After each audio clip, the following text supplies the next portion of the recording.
Hello, everybody, and welcome to Ring Post Radio, the only podcast in the world that is not just two AIs talking to each other. That's right, we're real people. We're coming at you live Sunday morning, as we always mostly do. I'm your host, Ryan Knightsey, and with me, as always, is the man, the myth, the legend, Scotty Edwards. Scotty, how are you doing on this fine Sunday morn?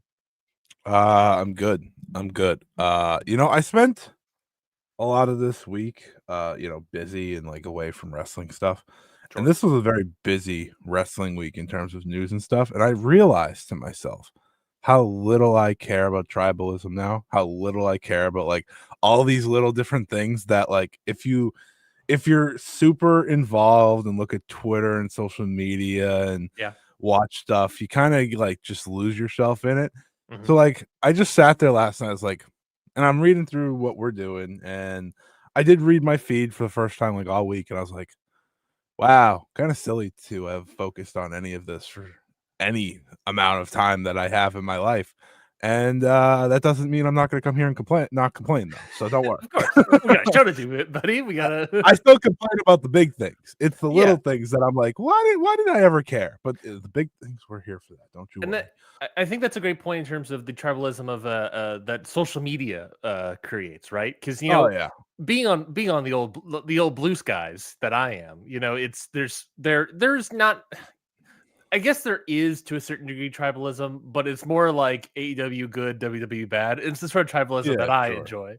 And it comes down to how you find your timeline too. Exactly. But it's also, you don't get like these constant fights about these petty little tiny little bits. Whereas like, I can, it's just Blue Sky's just like sort of reaffirming what I already think, but then it can allow yourself to separate and come to your own conclusions about the various news that we're going to have today. Cause we got a lot of news bits to talk about, a lot of things. When we were putting together this show, I messaged you, Scotty, and said, okay, this is our usual lineup. This is what we're looking at. This is the big news items. We knew that it was going to be a big AEW versus WWE sort of show with All Out and Wrestlepalooza. Yeah, Ryan doesn't help with keeping the tribalism down. Yeah, he literally just called it WWE versus AEW. It's kind of sadly, Scotty, this episode we're reporting from the front lines of the wars between AEW and WWE. The front lines.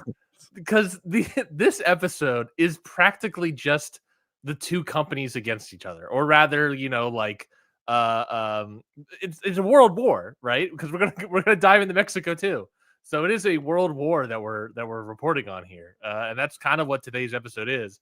Because there's a lot of nonsense to get to, a lot of stuff to talk about, and I feel like we'll just dive headfirst into the episode, Scotty, because like we said, a lot to get to, and I know All Out is going to take a century for us to discuss. If it helps, I just learned the entire card. Well, you'll rehear it momentarily. We'll start off first before we get to like the big macrocosm and this is actually the biggest story, but that's fine. Yeah, you can undersell it.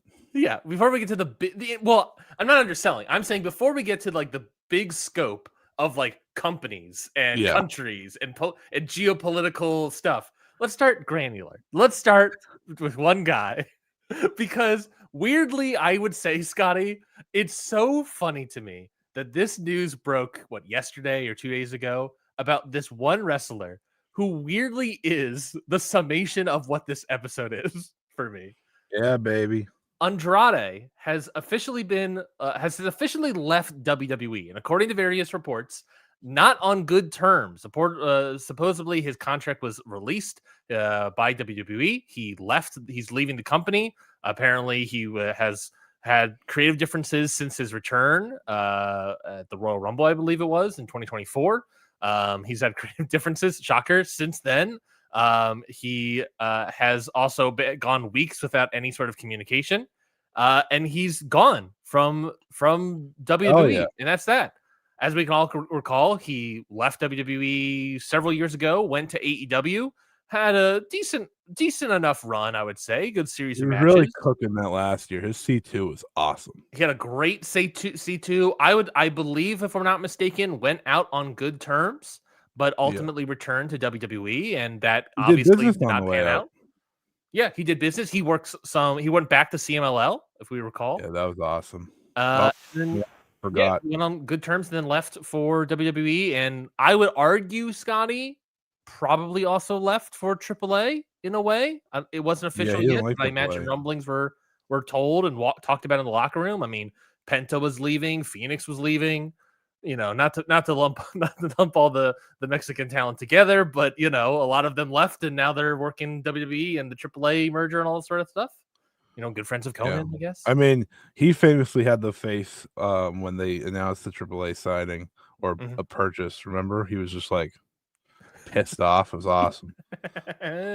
That was probably in the moment where he's told, "Hey, Andrade, we're not going to push you in this and use you for this at all in any capacity." He I probably don't even think they doesn't used want to go most of through those triple. Mexican Him talent and since they announced that. if you remember, him and Conan didn't finish up on good terms either. So Shocker. not shocking. I know, stunner.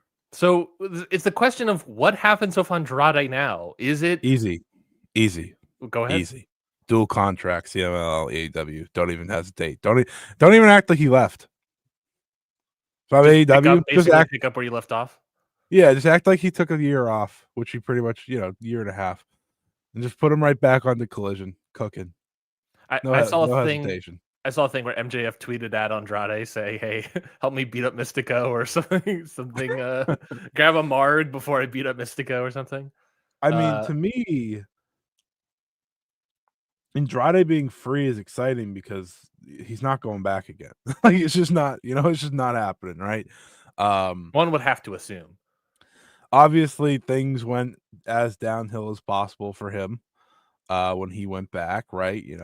His marriage didn't last and things like that, and he didn't get pushed anymore, yada yada yada. So um I have a lot of hope for Andrade because I still think he's very talented.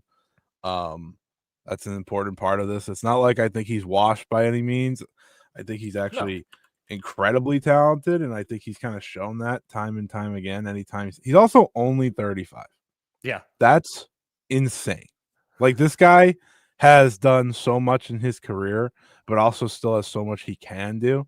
So getting him back in the AEW CML atmosphere, especially CMLL, because he kind of teased everyone with the like 1 month of it before going back to WWE. Need that. Need Mhm. that. He obviously is Andrade, so he can be a headache from time to time, right? He was a headache in AEW, but it sounded like there's no bad feelings between the two based on the reports. And if you remember how it all ended, he did go out on his back, no problem. Yeah. I mean, he did more for that Miro feud than Miro and Lana, CJ CJ Perry Perry. did. Yeah, like that was terrible, right? Comparably. So, um, yeah, I'm all good. I mean, if you want to book like Andrade against Kyle Fletcher, Mm-hmm. Bandito, Andrade versus you got Bandito actually slapped pretty hard. yeah, it'd be probably it would be an incredible like final battle main event. Yeah. If Yeah. you wanted to just have those two face off and then you could see what Andrade does from there. But yeah, I'm very happy for the idea of Andrade being back in the realm of actual wrestling. Yeah. So So I you brought up a great point that like there are wrestlers that, and I imagine even the wrestlers that we love are to a certain degree are headaches, and there are things about them and they want to be pushed. You know, that was always the thing in the 80s and the 90s, obviously. And it's still relevant. I mean, I think I would probably say, Scotty, that for the most part, there are less headache wrestlers than there are like cooperative wrestlers. I would say, especially yeah, in like the WWE system, like that's a thing they actually coachability, right? That's like a thing they actively strive for. Um, like the thing about what was fascinating to me is that Andrade has been a headache, realistically speaking, in both companies, right? yes. In AEW, he got in a fist fight with Sammy Guevara. He seems like the only wrestler to have this is gonna be crazy. But one of the only wrestlers in WWE to like have a spine to annoy them enough to like, Mhm. all right, enough. you Yeah, know? well, that's my point. Is that's what I was going to get to. Is that he is a guy that is a headache wrestler, but how he is presented, how he works, how things end for his contracts. depends on the promotion, right? Like with AEW, he still is able to work with AEW and still able to have matches, and they're still willing to do stuff. Have the C2 where he's willing to go out on his back for various moments. Still, Had a great turn. unlike like Miro or something, or who is like, I'm not working whatsoever, I'm not losing whatsoever. He, or like Malachi, same sort of thing. I'm not losing Which is whatsoever. wicked funny because Andrade's way more talented than both of them. Andrade is willing to lose here and there, right? Yeah. And at the same time, like, he's going to be a headache by times, but if you work with him, he'll work with you. With WWE, he will be a headache. And if you won't want to work with him, like WWE seemingly was, it's over. It's sort of a FU relationship. Based on everything we've learned about Andrade over the past couple of years, it feels like he just wants to have a direction. Like that's all he wants, like how do you make him happy? There is a path forward for him. It's not because we're talking about how he'll take losses and he'll do this, because if he has a path forward and he's not just sitting there, he seems to be more into it and more determined. I mean, he wants a plan. He wants a storyline. He wants to do stuff. Amen, brother. Like I also like to have plans. I also like to have a path forward. So I get that. And I think for him moving forward, that's all you can ask for, right? For him moving forward, wherever it may be, there are paths forward for these things to work. CMLL will take him in within seconds. That is without a doubt. He went in there. He didn't he lose to Volador and then left? Like, I think so. Like, that is as much business. Like, it was the grand return of Andrade. He was in there for a month, took off, and it was awesome. I have nothing bad to say about Andrade, despite, what people may want to say. I'm just happy at the idea that I'll get to see him wrestle again. I'm looking up to see what he's been doing. He did, by the way. He has not done anything. All I'm trying to remember about his most recent run for WWE he teamed with Phoenix. Teamed to Phoenix, the very end of it, and also had a century of a feud with Mr. Him. What's his name? Carmelo Hayes. Mr. Him. A best of 7 series with him. Like, yeah. Him leaving, not Carmelo, though I would recommend it for Carmelo too. Him leaving, opens the door for something exciting. I mean, wouldn't you love to see him pair up with like Defunto and Zandokan and Barboza, as like heels and CML? Like, there's so many different fun directions. I don't know. I'm gonna guess he still has like the non-compete, but my God, I would roll him out there on Anniversario in seconds if I could. Yeah, I would as well. Yeah. Which I'm looking at it now. His last 5 matches, both a combined AEW and CMLL, 4 of the 5 of them he loses. He only wins in a 6-man tag match in CMLL. He loses the Claudio. He wins a 6-man tag in CMLL. He loses to Eddie Kingston. He loses to Volador Jr. in CMLL, and then loses to Miro. And then he pops up into the Royal Rumble. That is business. Yeah. It's just kind of crazy. And then he goes to AEW or goes to WWE. He wins a bunch of matches on Raw. Then he moves to SmackDown. He's still kind of winning matches, but he is dropping down the card. He's fighting for remember he's the Speed champion. Lest we forget. Andrade being, again, back in the realm of interest is a good thing for my interest. So that's all I really care about at the end. And I hope he makes the move sooner than later. I hope AEW and him can work something out, and I very much hope him and CMLL can work something out. Yeah, and the last little bit I just want to say about it is, like, it is also interesting that we have this AAA merger with WWE. And I mentioned that, like, look, they had a lot of Hispanic talents announcing the merger with them. The question is, how many of them have showed up? And Andrade was not one of them. He never showed up in one of these AAA shows. And it is this sort of thing of like, why not? I imagine, like I said earlier, I think there was probably a reasonable thing of, there were probably rumblings of a AAA WWE merger happening, right? With a lot of the Hispanic talent. both in AEW and WWE. And, you saw a lot of them jump to WWE right before the merger happened.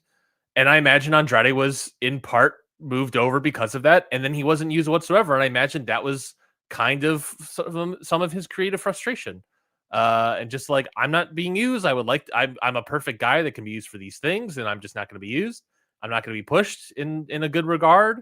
Why not? Okay, never mind. See ya. And look, I think that also speaks to the what we're talking about here is that, like, with a Hispanic talent like Andrade, with CMLL versus Triple A that we're going to get to a little bit later, you have like one company is recognized by the government of CMLL, and another one makes ice jokes during the broadcast.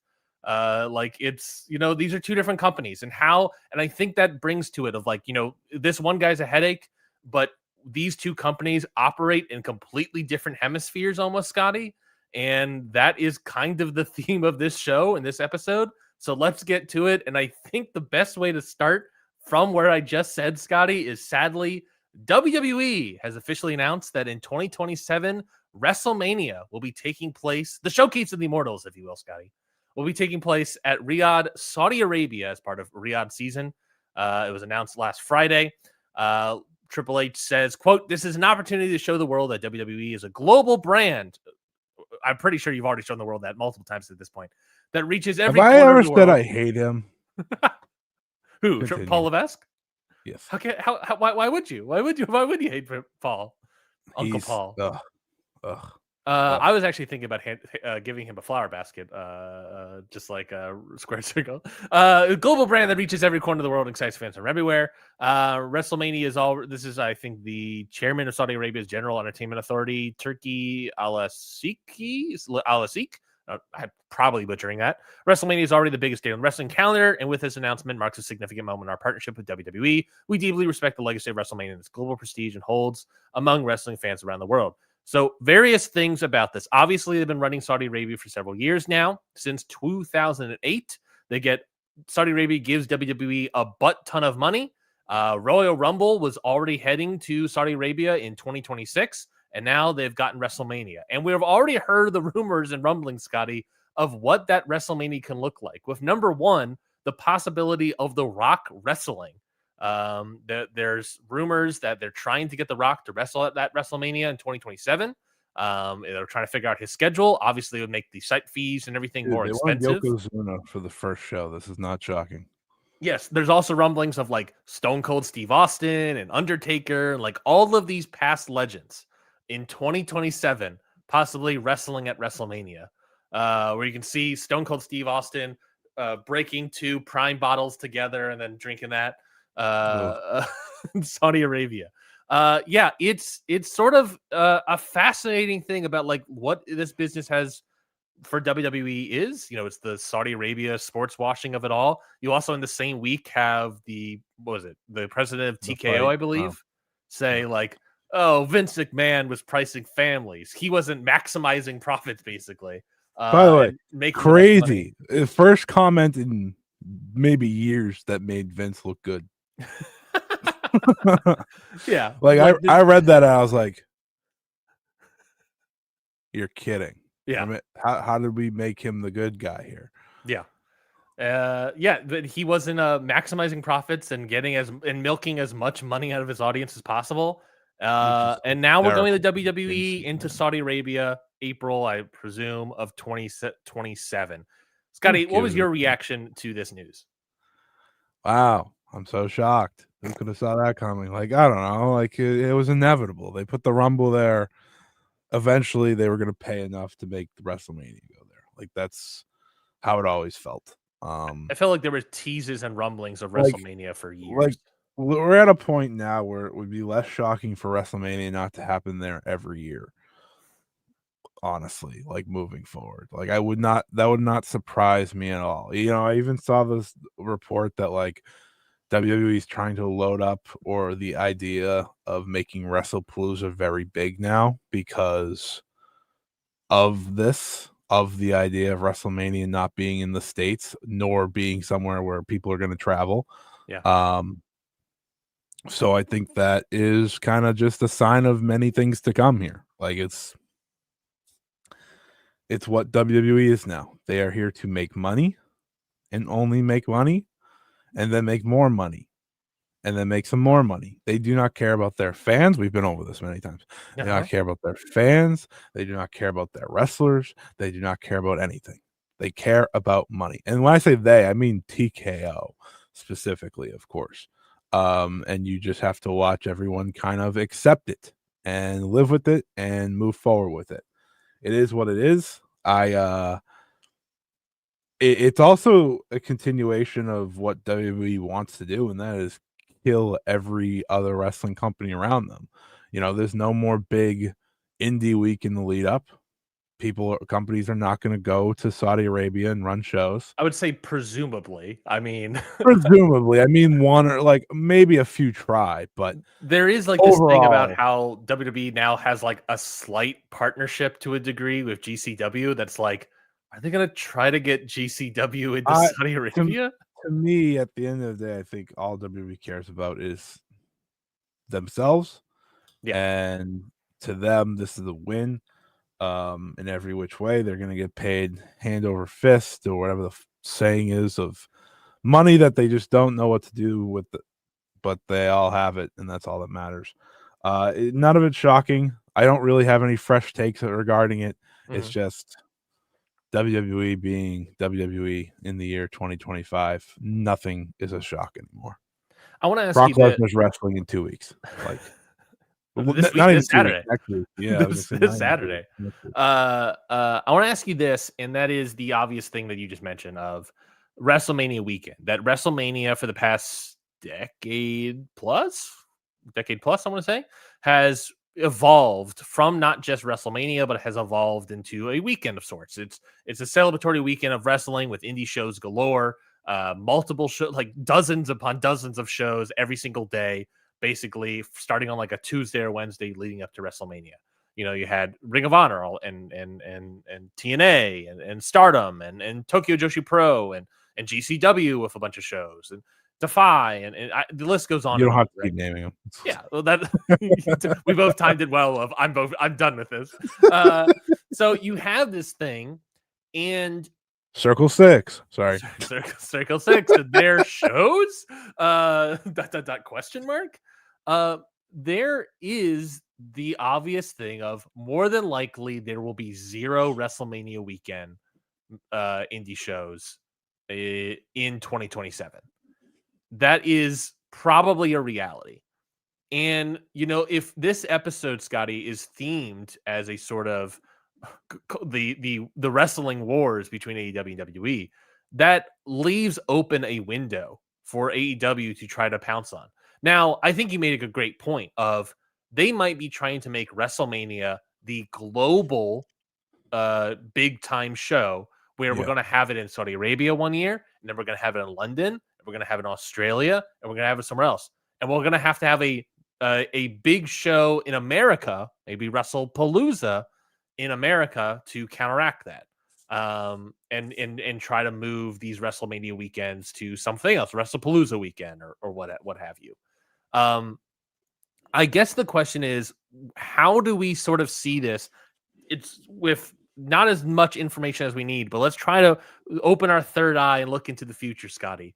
How do we sort of see this WrestleMania weekend potentially evolving? Is it going to move to AEW having a big show like All In Texas here more regularly in the States, planning to have one in 2027 or something, and trying to get that indie audience? Is it WWE just making a new show like WrestlePalooza matter and trying to make something big there? Maybe it's replacing it with Royal Rumble instead or something else. I don't know. What is the play here? What is the future of, like, basically what I'm asking is, how is this going to affect and how is this going to change and evolve independent wrestling?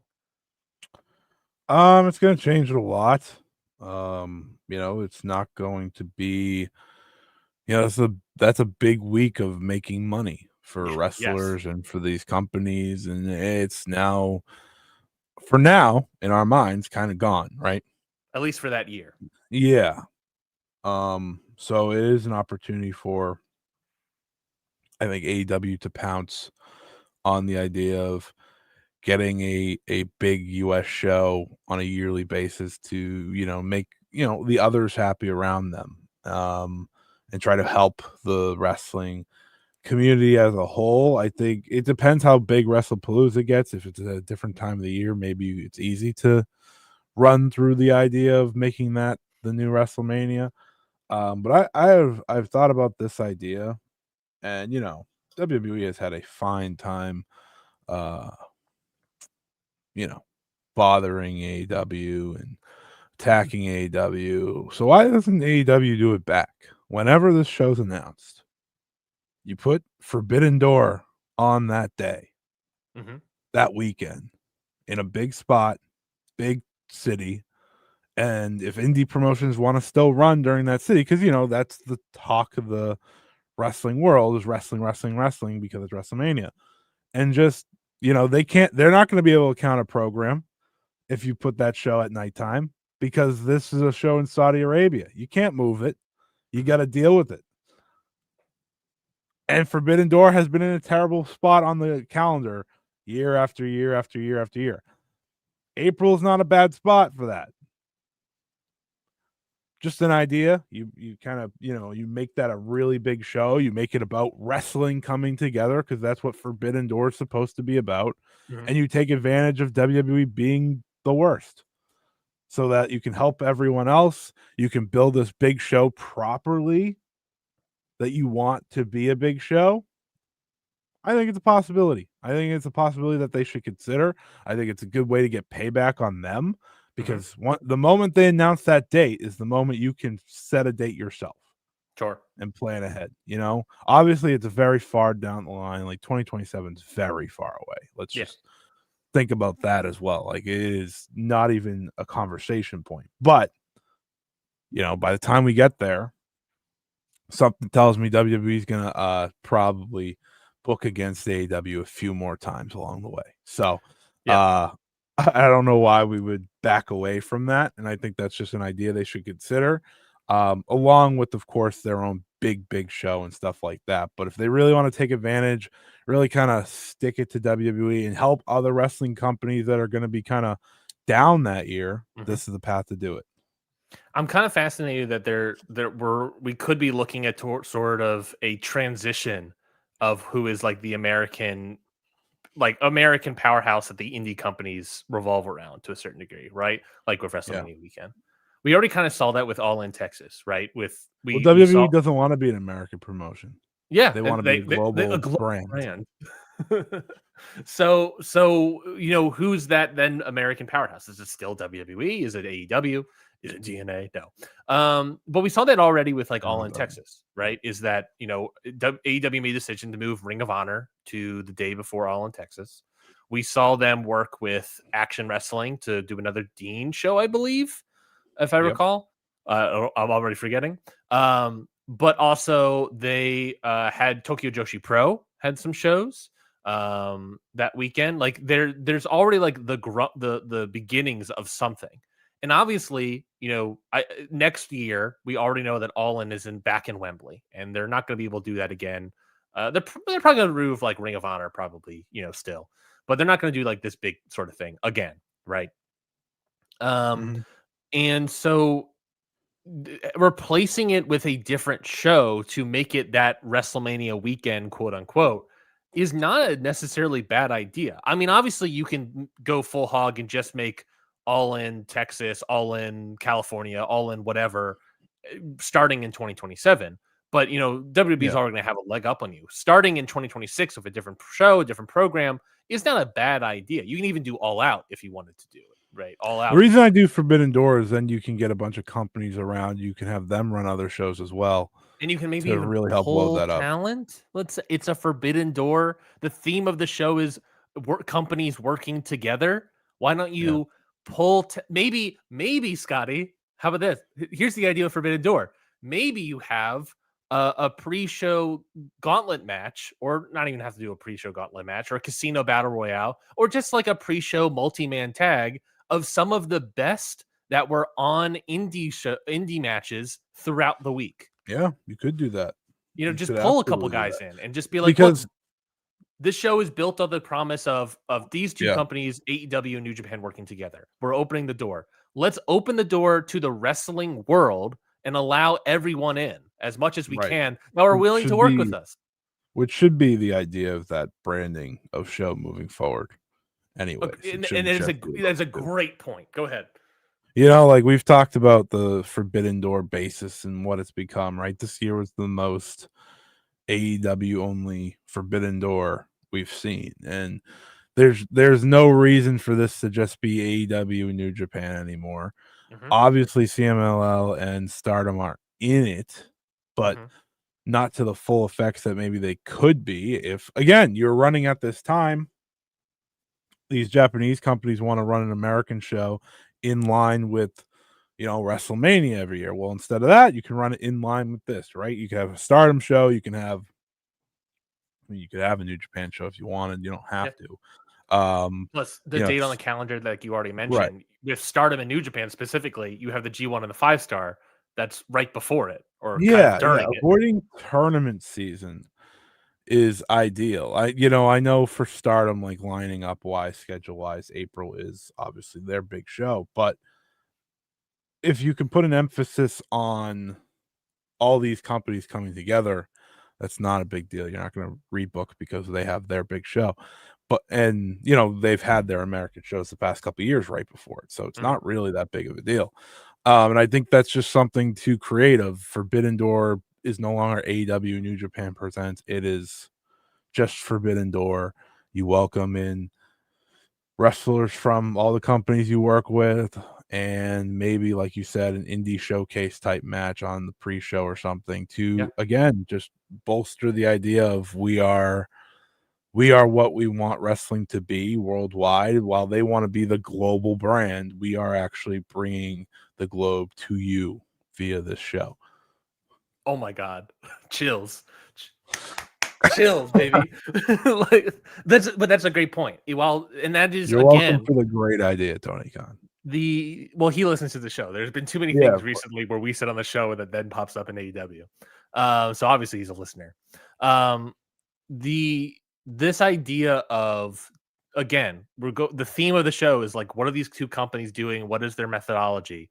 What are their plans for these sort of things? WWE's plan is to become a global brand. It's to go to all these companies, get these site fees, insanely high site fees, make as much money as possible, and maximize their profits as much as possible, and just sort of move around the globe and make all that extra dough. And look, obviously not a bad business strategy to make as much money as you can, right? I mean, that's obviously a smart idea, I guess. But changing the philosophy for AEW and making it be like, look, we can't make as much money as WWE, but we can probably take the sort quote unquote wrestling world surrounding WWE and make it into our own thing and make it this thing of we are going to present the wrestling world to you. Here is a weekend of wrestling that is going to be presented to you. You have all these companies. You have Defy. You have Ring of Honor. You have Tokyo Joshi Pro. You have Stardom. You have the WrestleCon shows. You have Circle Six, baby. You have all these shows, and you take the best and put them in like a pre-show or even just the main show or something. You take New Japan, you take Stardom, you take Ring of Honor, take CMLL, you take everybody, open up the forbidden door even more and allow the wrestling world in and present it on that stage. While the other company, based on this move of moving WrestleMania to Saudi, is effectively for that, at least for that year, Scotty, shutting out their doors and closing off the wrestling world from them. So Yep. it is legitimately a smart move. Not only would it be a smart move, I think, for AEW in terms of probably money move, maybe, let's say, but I think it's a smart move in terms of the quote unquote culture wars that we're talking about Pe- here. People save their money yearly for that date, right? That Mhm. time. Take advantage of it. Take advantage of it to the fullest and do so while, again, putting the actual global world of professional wrestling on full display. I think that is the best idea to counter uh counterattack for once rather than be attacked. This is an attack that WWE can't fight against for Mhm. once, right? They're going to be in a different country, They've made their different decision. time, right? It's locked in, and trust me, they are not going back on that decision with that company or that guy specifically, the guy that's paying for everything these days from Saudi Arabia. Yeah. So yeah, that's what I would do, and I think that would be the best case scenario. For all this is, you can look for a positive out of all of it. I ultimately don't care about how there is something funny about how bad that WrestleMania will be, like in terms of like, like the elderly competing. They're probably like already trying to pay John Cena, who is in the midst of his retirement tour, Yeah. to wrestle on that show. I was Like, listening to Dave and Garrett talk about it on Wrestling Observer Radio, and I think they was asked the question of like, they were talking about the Saudi show, WrestleMania, everything. yeah, And I think like Dave, they somehow started talking about John Cena, and Dave sort of like, do I think the December show is going to be John Cena's last match? Not really. It's like, yeah, because we talked about how like the yeah, Saudi shows at one point in time, John Cena refused to do them right, because it was like it would hurt my acting career. And here we are, John Cena's doing the Saudi shows. The Rock, who would be 55 years old, maybe 54 years old, depending, uh, in 2 years. I mean, here's the thing, right? Like, Ridiculous. Riyadh season, Saudi has become a big part of a lot now, Yeah. right? Like the big boxing fight from last night Mhm. was like that was a Riyadh season thing. It was the Mhm. same guy that's paying for WrestleMania. That's why they did this all this week. And They have this comedy tour where they're bringing in like Kevin Hart and a bunch of other right, comedians. right, like they are paying so much for all these things, and Hollywood's all in on it. You don't need to be explained Hollywood and money and things like that Oh, these days, we'll and talk more about movies Hollywood and in a stuff, second. right? So like we are in a world where people are just there to make money and out to make money, and guess who has a lot of money, Yeah. right? So there it is. Speaking of Hollywood, what a transition. Speaking of Hollywood, Scotty, let's talk about it. Paramount Skydance, who just had a merger and doesn't We have a don't new like that name. name, by the way. They don't have anything yet. Paradance, Skymount. Um, they are preparing a bid for Warner Brothers Discovery in this sort of tournament of death between all these studios. Scotty, you had Paramount and Skydance fight for the death. Then Skydance won, I guess. Warner Brothers Discovery fight for the death. Discovery won, and now these two behemoths are going to duke it out. And Paramount Skydance is apparently they're working with an investment bank as they prepare a cash offer for Warner Bros. Discovery, according to people familiar with the matter. The idea is that they want to buy the entire product. Obviously, this comes off the backs of Warner Brothers Discovery was planning to split their company into two, I believe, starting next year. Mostly because David Zaslav wants to make the company more profitable by shutting off all of the unprofitable aspects of the company and making it its own thing. That way he can, and he also believed that by making it two different companies, it would be more interested to sellers. But now you have Paramount Skydance coming in saying, we're going to buy everything for cash and we want it all. So we'll see. They're preparing a takeover bid for the entirety of WBD. We'll see that happens. What happens here? Obviously, I can go on and on about the situation in Hollywood of all these consolidations happening, these studios all coming together, the streamers all coming together, right? How I sort of see it as like Hollywood has gotten too expensive. That's one of the reasons a lot of people are no longer filming in America. They're filming in other countries, mostly because of I can't say I'm a pro union man, but I do have complaints on sort of things. But there's also the aspect of streamers have all these companies, Paramount, Warner Brothers Discovery, Warner Brothers, and also Discovery, all went on streamers and all seemingly lost a butt ton of money. And now they have no money, and now we're getting gobbled up by Skydance practically. Maybe they get gobbled up by somebody else. But how this pertains to wrestling, obviously, is that Warner Brothers Discovery is the home of AEW. It is where they have AEW Dynamite, AEW Collision, and they have a solid partnership between these two companies.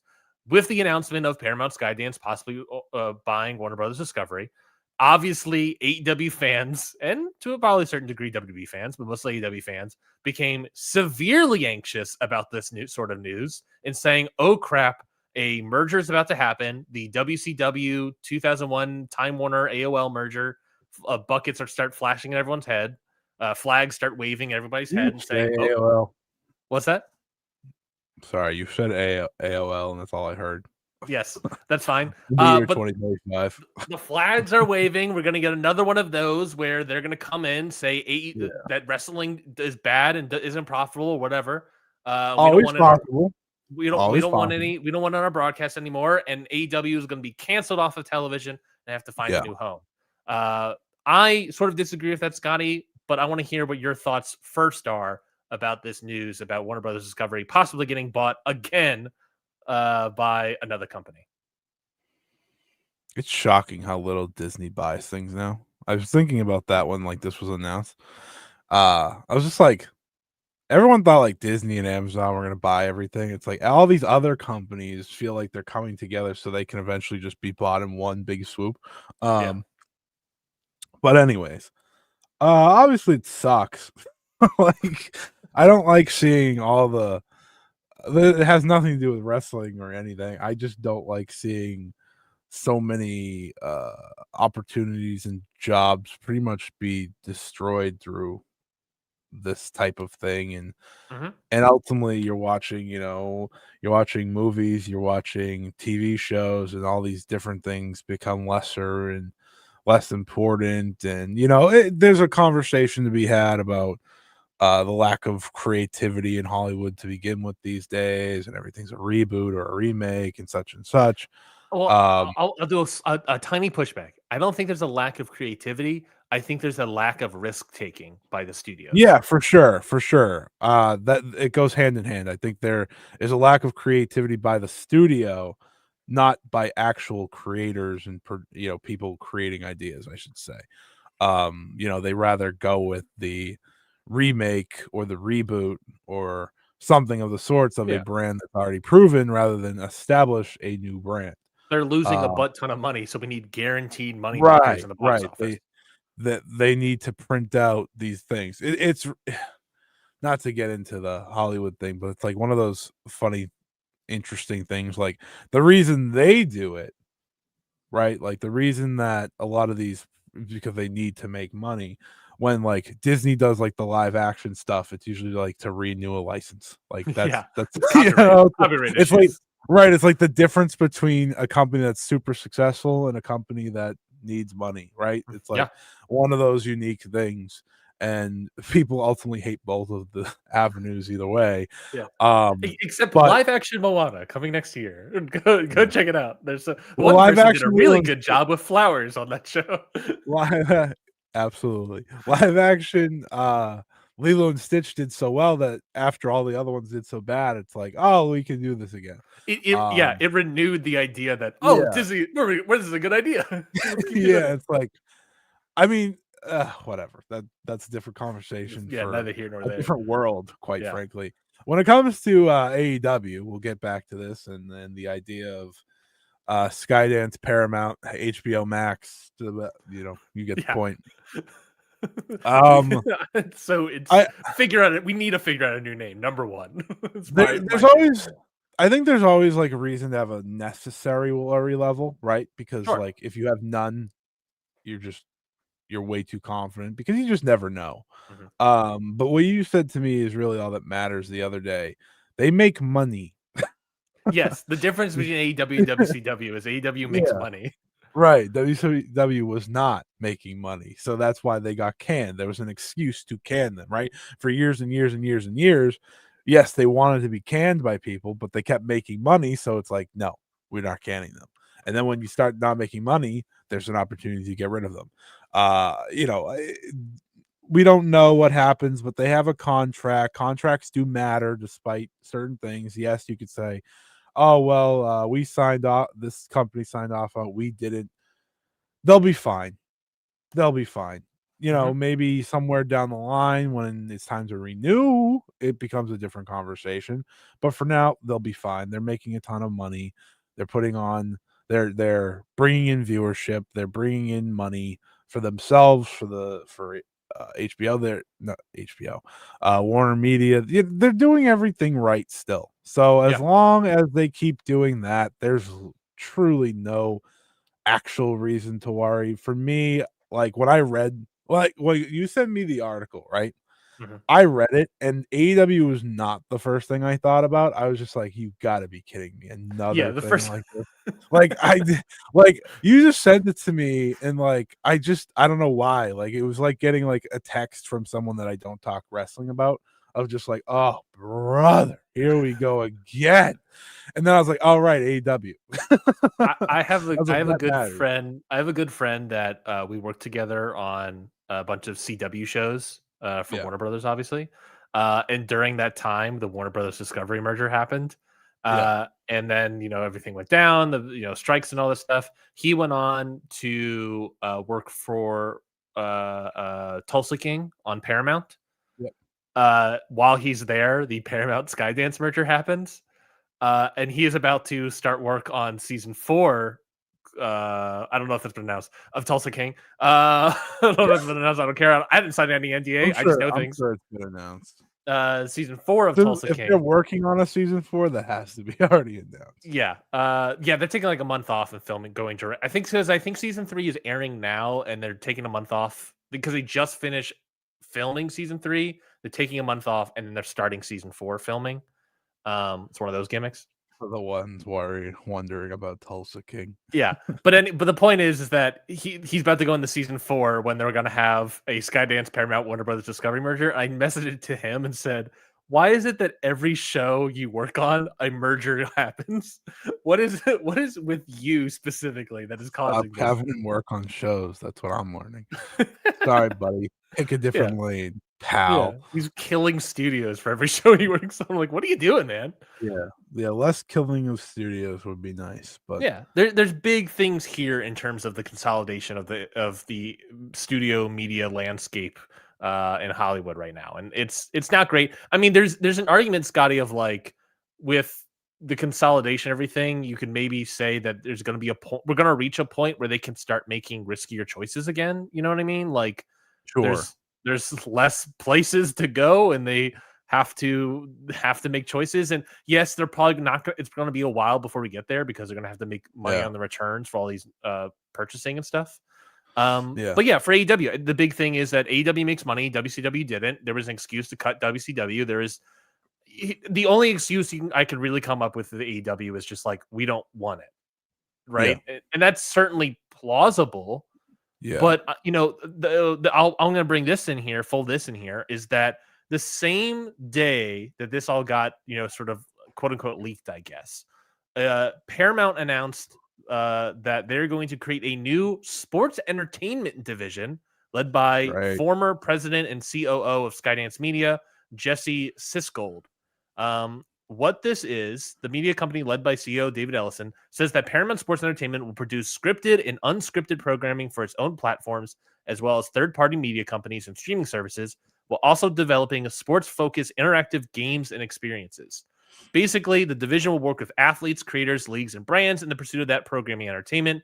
The new division will also house Skydance Sports, the joint venture that produced films and programming like Prime Video's Air, Netflix's Americans Team, The Gambler and His Cowboys. Basically, they want to make more. This is an announcement from Paramount, and obviously things can change. That they want to do more sports-based properties, TV shows, things that show behind the scenes. And I'm just looking, I'm reading this, and I'm like, and I'm hearing the news about the Skydance, Warner Brothers stuff, and I'm looking at myself of like, if AEW is successful, and AEW is a successful company, they want to keep it around. AEW would then be a property where they might want to film a behind the scenes thing about the machinations of the company, right? Of how all these things work, how you can operate, basically like what WWE did with WWE Unreal, right? The same sort of methodology of like, let's put something together. And AEW, it's real. AEW, we're real. It's the same. I think it's the same sort of idea of like, look, not only and I'll bring into another thing momentarily, but not only do I think that like AEW is going to be fine after this merger. I mean, realistically, Scotty, they already went through a merger with Warner Brothers Discovery, and they came out fine. And at that time, everyone was worried that AEW was going to get killed off and die. So they already survived in one merger. They can probably survive another one if they're still profitable by time this goes through. Yeah, and obviously WWE. we can also just bring up the fact that there's no guarantee this goes through. There's no guarantee this goes through. Obviously, now that this news, WWE is like, we have a timeline to kill AEW. We have to kill them before this thing goes through. But my other thing is like, if AEW can stay successful through this merger, there's a good chance they might get one of these shows, so they get like more property out of all this. Yeah. So it's like they might come out on top, is what I'm saying. They might come out with it more is good product. to bring up. I think it'd be bad not to bring up that Paramount is the company that just paid TKO head, arm, leg, shoulders for UFC. Yep. So another great point. An interesting aspect there. Could be a good thing. TKO could be a whatever. Will probably know how long this merger would go through and give themselves a timeline to hurt AEW. Yeah, could be a good thing. There's no way it's a good thing. Could be a bad thing. Could be a nothing. Just something to bring up as well in all of this discussion. That is a reality. Yeah, AEW fans are incredibly anxious fans, and seeing news like this obviously gives them WCW Vietnam flashbacks, which look understandable. But I think it's going to be fine. I think the big Bischoff doesn't run this company. You're fine. Yeah, exactly. I think the big thing that we have to talk about is that like this now sets up a sort of timeline that TKO can figure out and AEW can figure out of the how long this war might go on, right? We both know that WWE is actively making waves to try to hurt AEW's profit share or whatever buzzwords you want to use, so that they don't get as good of a television renewal contract. Well, if they don't get a good television renewal contract when a merger's happening, it's going to hurt them even more. And that leads us to All Out versus Wrestlepalooza, a show that is All Out's, I would say second, third, one of their bigger shows of the year, going up against a brand new show from WWE, the first show on ESPN Plus for 35. It's actually called ESPN Unlimited. I learned this week. Really? As I learned that I had it for free. So. Oh, okay. Well, there we go. Because I said to myself, "What the hell is ESPN Unlimited?" There I was like, "Oh, that's the big one." ESPN Plus still exists too, though. By the way, which is weird. Then you can watch Wrestlepalooza somehow for a certain amount of money or free. No one really knows. Good luck trying to figure it out. You either have it or you don't, and it costs $35 a month, I guess, or less. I don't know. But basically, it's all of this conversation that for us, Scotty, is that it's leading to part of the reason Wrestlepalooza is around is because we know that WWE has outright said basically that, not outright said, but they have said through back channels of like, look, our goal is to hurt AEW so they don't get a good TV contract. And now we have another battle between the two companies, All Out versus Wrestlepalooza. And but this is fun because it's the first time it's main roster. It is the first, unless you count Saturday night's main event, which was technically main roster. I really don't. Definitely a lesser Goldberg thing. I am fascinated to see how both of these companies eke out in terms of things, right? AEW has moved up the start time for All Out at 3 p.m. WWE is shuttering John Cena and Brock Lesnar to be the main event, so 100% will not go up against All Out unless unless Tony Khan is that crazy to go a show for like 9 hours long.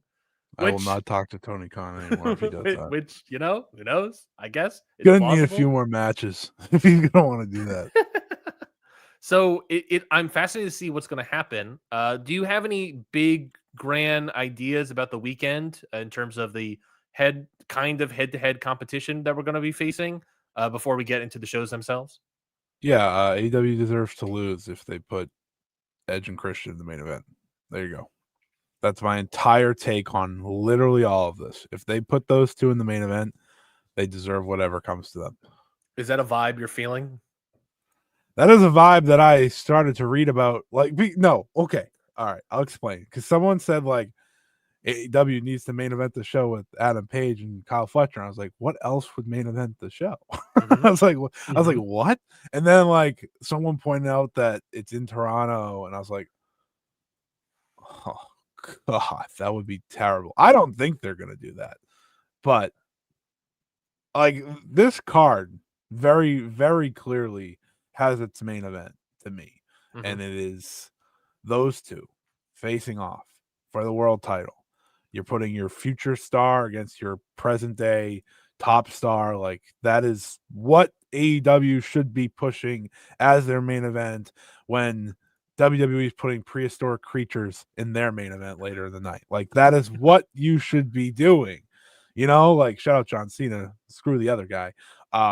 You know, like that's what they should be doing. And I don't know if they do, but listen, I just saw. Oh my God, there's so many matches on this show. Yeah, we'll get to it. Shit. We'll get to it. It's full. But hey, I said this when Wrestlepalooza was programmed along with this show. Tony Khan's gonna wake up and pack the card, and boy, oh boy, he has certainly packed the card. I don't know if every match needs to be on here. There's an argument it's too packed. I would absolutely make that argument, but a lot of it should be great. And I'm guessing we're starting with All Out first and not Wrestlepalooza. We'll start off All Out first. Because it is going to be the first one, right? It's at 3 p.m. Eastern. It's airing on is this the first one on Max?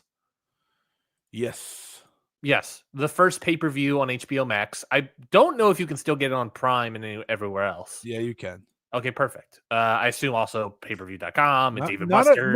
Not a great discount, by the way. What, for Max? Yeah, like isn't it 40? I have no idea. I haven't looked yet. How much? I think it's 40. Like I think they took $10 off, which like yeah, that's cool. But I already paid for Max, so it's like. You bastards. You got me excited. As someone that doesn't pay for Max, I'll be sending my dad a nice little Venmo. I also recommend to people watching maybe to let the first one go through without trying it. Oh, you mean don't do HBO Max for the first one? The connection can always be, fishy on the first. So if you want to enjoy the show, tried pay-per-view stuff yet? Is this the first one? Absolutely. 100% it's the first one. I've never seen. I've had Max pretty much since day one. Mm-hmm. I've never seen a pay-per-view on it. So that's also a great point with this Paramount Skydance Warner Brothers Discovery merger. Warner Brothers built an entire pay-per-view arm and they're starting it with AEW. Kind of building out a pay-per-view arm because of AEW to a certain degree. I can't imagine what else they have to put on pay-per-view. I don't know. We'll find out. We'll certainly find out. Yeah. But all right, you can break down the card now. Well, the good news is that AEW doesn't really have that many production issues. Let's talk about AEW's All Out. Just real quickly, we got one pre-show match announced so far. It's an 8-woman tornado tail. Yep, an 8-woman tornado tailgate brawl, Scotty. What the hell does that mean, Jim? I assume it's just going to be like an all out brawl between everybody, where it's just anyone can fight at any time. There's no tags. Saturday tailgate brawl. Have one team is Harley Cameron, Mina Shirakawa, Queen Amanada, and Willow Nightingale versus the team of Megan Bain, Penelope Ford, Julia Hart, and Sky Blue. Holy shit, it's the all-star tag from every collision of the past month. Yeah. Look, which haven't been bad, so it's like, and now it's going to throw in weapons. All right. Yeah, I'm all for that. I'm interested in it. Just let that be the only one. Yes. Like, let that have its own thing on that pre-show, like you don't need any more. Let that be a crazy little, 15-minute fight between all of them. I think that would be cool. You can add one more, I guess, because I know it's on TNT that day. Mm-hmm. So maybe you want to pack it up a little bit more. But that's cool. I don't mind that. That's fun. Well, Scotty, Big Justice isn't on the card yet, so we gotta fit him in somewhere. Big Justice is the child. He better not be on the card. Did you see that picture of Don Callis choking yeah. at Big Justice? Yeah. I also want to say this. Willow Nightingale, for the love of God, please do something. I'm sick of this. On the pre-show. You know, come on, man. Willow Nightingale needs to go under the Andrade learning tree.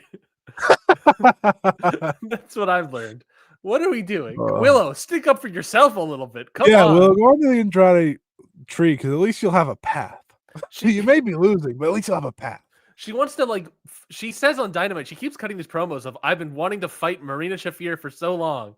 Shafir's not even wrestling. Shafir could have been in this match. She would have been. And it helps. Yeah, enough. Just rip the bandage off on that match, please. What are we waiting for that match? I don't understand. If there's any obvious complaint for current AEW, you just have to put a picture up of Willow. Yeah, just be like this. What are we doing here? Yeah, we need something with Willow. She's so There's over. a world title match and she's not in it. She could have easily been in it. No shit. I'm looking at this world title match. I'm like, couldn't throw Willow in there. We are basically payoff, right? Yeah, we are basically at the end of maybe not the end because now we have Daniel Garcia joining the Blackpool Combat Club, but it's still going on, and Willow's just like, I'm still waiting to face Marina Shafir, and meanwhile they're like, oh, now Harley Cameron, Chris Statlander is a thing, and we're going to acknowledge that and do all these sort of maybe they just don't want Marina Shafir to wrestle, which I agree, but still get it over with. Yeah. Anyways, let's move on. I'm just going to go relatively in order. I'll probably put what I believe should be the main event last. We'll go up. I'm looking at Wikipedia for this one. Don't pick Wikipedia. Wikipedia smells. Well, Wikipedia has there's still some tournament kind of matches happening, and Wikipedia puts those matches up there. So, I see. Well, I guess I'll use that as a way to explain. So, AEW Unified Championship. It's a 3-way match. Oh, brother! Some matches to get here. Kazuchika Okada has defeated Michael Oku to get here. Konosuke Takeshita has defeated Anthony Bowens to get here. And then on Wednesday, it'll be the winner between the Beast Mortos and Mascara Dorada to be in this 3-way match for the unified title. Kazuchika Okada, Takeshita, and either Dorada or the Beast Mortos. Crazy, we're booking the Forbidden Door style match on this show. And not Forbidden Door. 3 representatives kind of each company. You could say Takeshi with New Japan easily. Yeah. He won the freaking G1. He was never champion and won the G1. It is probably going to win the IWGP title. Right. So, okay. Two ways to look at this, right? One, egregious tournament. Why is Okada defending his belt in a tournament for his belt? Why is he in the tournament? Why is he in the tournament to begin with? He had to successfully defend his belt against Michael Oku? Huh? While Anthony Bowens is in this tournament for the 1B world title? Okay. Now Dorado versus Mortos rules, so I'm not going to make a bad comment about it, even though Mortos never wins. The match is going to rule. Right? Okada can't ruin this one. That's not what I meant. No, that's what I meant. Is there an argument that even Okada's with not knowing if it's Dorada or the Beast Mortos, that Okada is the weak link of the match? Absolutely. But I do think him getting to do his big spots in a 3-way is way more exciting. And by the way, for those wondering, I'd absolutely put Dorada in to just take the nastiest bumps for these two. Yes. That he would get tossed in so many different ways. It'd be awesome. Also a great showcase for him. Yep. Him countering a Rainmaker. Flipping over. Getting obliterated by Takeshita. It's beautiful. How do we feel about they're teasing obviously the Takeshita Okada match? And we're going to kind of do it, and then we're gonna throw in a Dorada or Beast Mortos for some reason. To me, it's weird that we're going right to it, kind of. Kind of, and also not. Right. Like for me, it's like, oh, Takeshi's gonna win the C2 and then get the singles. Mhm. So they want to tease it now. The G1's got to play out, right? The G1 challenge and stuff like that. You know, could they book an angle to take Takeshita out? Mm.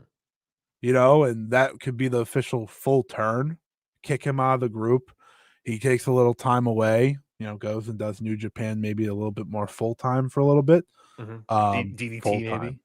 right? Like I know he's doing a DDT match sometime at the end of the year, so maybe you let him go with that, and he returns for the C2. Right? Possibly You know, as world champion of New Japan? sure, right, exactly. And then he kind of steamrolls through that, wins the C2, picks Okada, boom, there you go. I think that would be a good path for this actually, and then you could turn him babyface, which he should be, Mhm. because Takeshi's best as a babyface. I think that would be a good way to kind of start it here. Use Dorada to get pinned because you don't want to give that away. But Dorada gets a big showcase, so I think him getting pinn's a fine thing. I like that. I like that, and I also really like this match. Usually when I see an Okada match now, I'm like, but not this time. Not Yeah. this time. Either Mortos or Dorada. I just think it's Dorada because why would you have him get pinned by Beast Mortos who never wins to begin with? Great point. Give him the win for him to eat the loss. Makes sense. Yeah, absolutely. Absolutely. Against Takeshi and Okada, that's not a tough person to lose to either way. Obviously, he's going to get pinned by Okada. But, We'll find out who the third guy is at AEW September to Remember. If you don't know what that is, they are in London, Ontario, Canada on this Wednesday's Dynamite. And it is a 3-hour show, special event show for AEW this week. They it's like have a Monday bunch Night of other Raw. matches. I'm just going to say them real quickly. Queen Aminata versus Tekla, Bobby Lashley versus Toa Leona, Riho versus Robin Renegade, and Roderick Strong versus John Moxley, which, by the way, Scotty, a big old circle on that one. Did you say Toa Leona? Toa Leona versus Bobby Lashley. That's beefy. I kind of respect it. I do too. What they're also having on the show as well is they are doing another mini tournament. They're going to have a ladder match, not really a mini tournament, but play-in matches, I guess. They're having a 4-way ladder match for the AEW World Tag Team Championships at All Yeah, this Out. was a nice surprise for me this morning. Yeah. Bro Dito are going to obviously be defending their titles. Hell yeah. The play-in matches are thus Hechicero and Josh Alexander versus Top Flight. Guess who's going to win that one? They're going to have Kill Switch and Kip Sabian versus Good Jet Speed. God. Guess who's going to Jet win that Speed. one? Jet Speed. Nice. And then they're going to have Austin Gunn and Juice Robinson, the Bang Bang Gang, versus the Young Bucks. Oh my God. This match has a chance to be absolutely insane. Yes. I'm looking at Bro Dito, Jet Speed, the Young Bucks, and Don Callis family, Hechicero and Josh Alexander. Hell yeah. Those two can be the bases along with Brody, and then everyone else just flippy do around. Go nuts. I mean, I guess Matt Jackson's also a base. Nick will be the one that does all that. Yeah, no, that works. Hell yeah. Let's do that. I'm all in. Do that one. I'm all out. That match, shut up. Sure, shut up.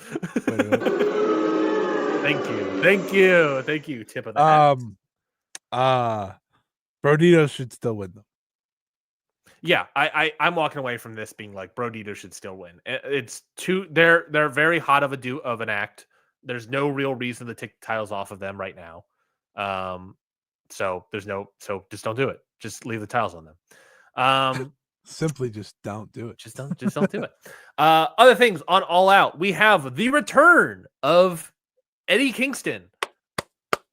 He's going to have a singles match against Big Bill, who called him out. Can Eddie I just Kingston say how much this accepted it, rules? and now we have the man? return match. Here, yep, Scotty, go. Big Bill singles match on a pay-per-view. Woo! How do I do the Never- W Morrissey hand? I can't. Never. W Morrissey, baby. By the way, by far his best name. I don't care what it says. I don't care W. what anyone Morrissey says. ruled. W. Morrissey ruled. Yeah. TNA didn't, but that's besides the point. Sorry, it was Impact back then. Yes. Yeah, no, this is fun. I like Big Bill being the guy. I think that's a really cool spot for him. And God bless, we've missed Eddie. Very much so. Very. AEW has missed Eddie Kingston. It's been a cold world without him, I would argue. Yeah. I have bundled up many a time. I'm kind of tired of bundling up, quite frankly. It was a hot summer, guys.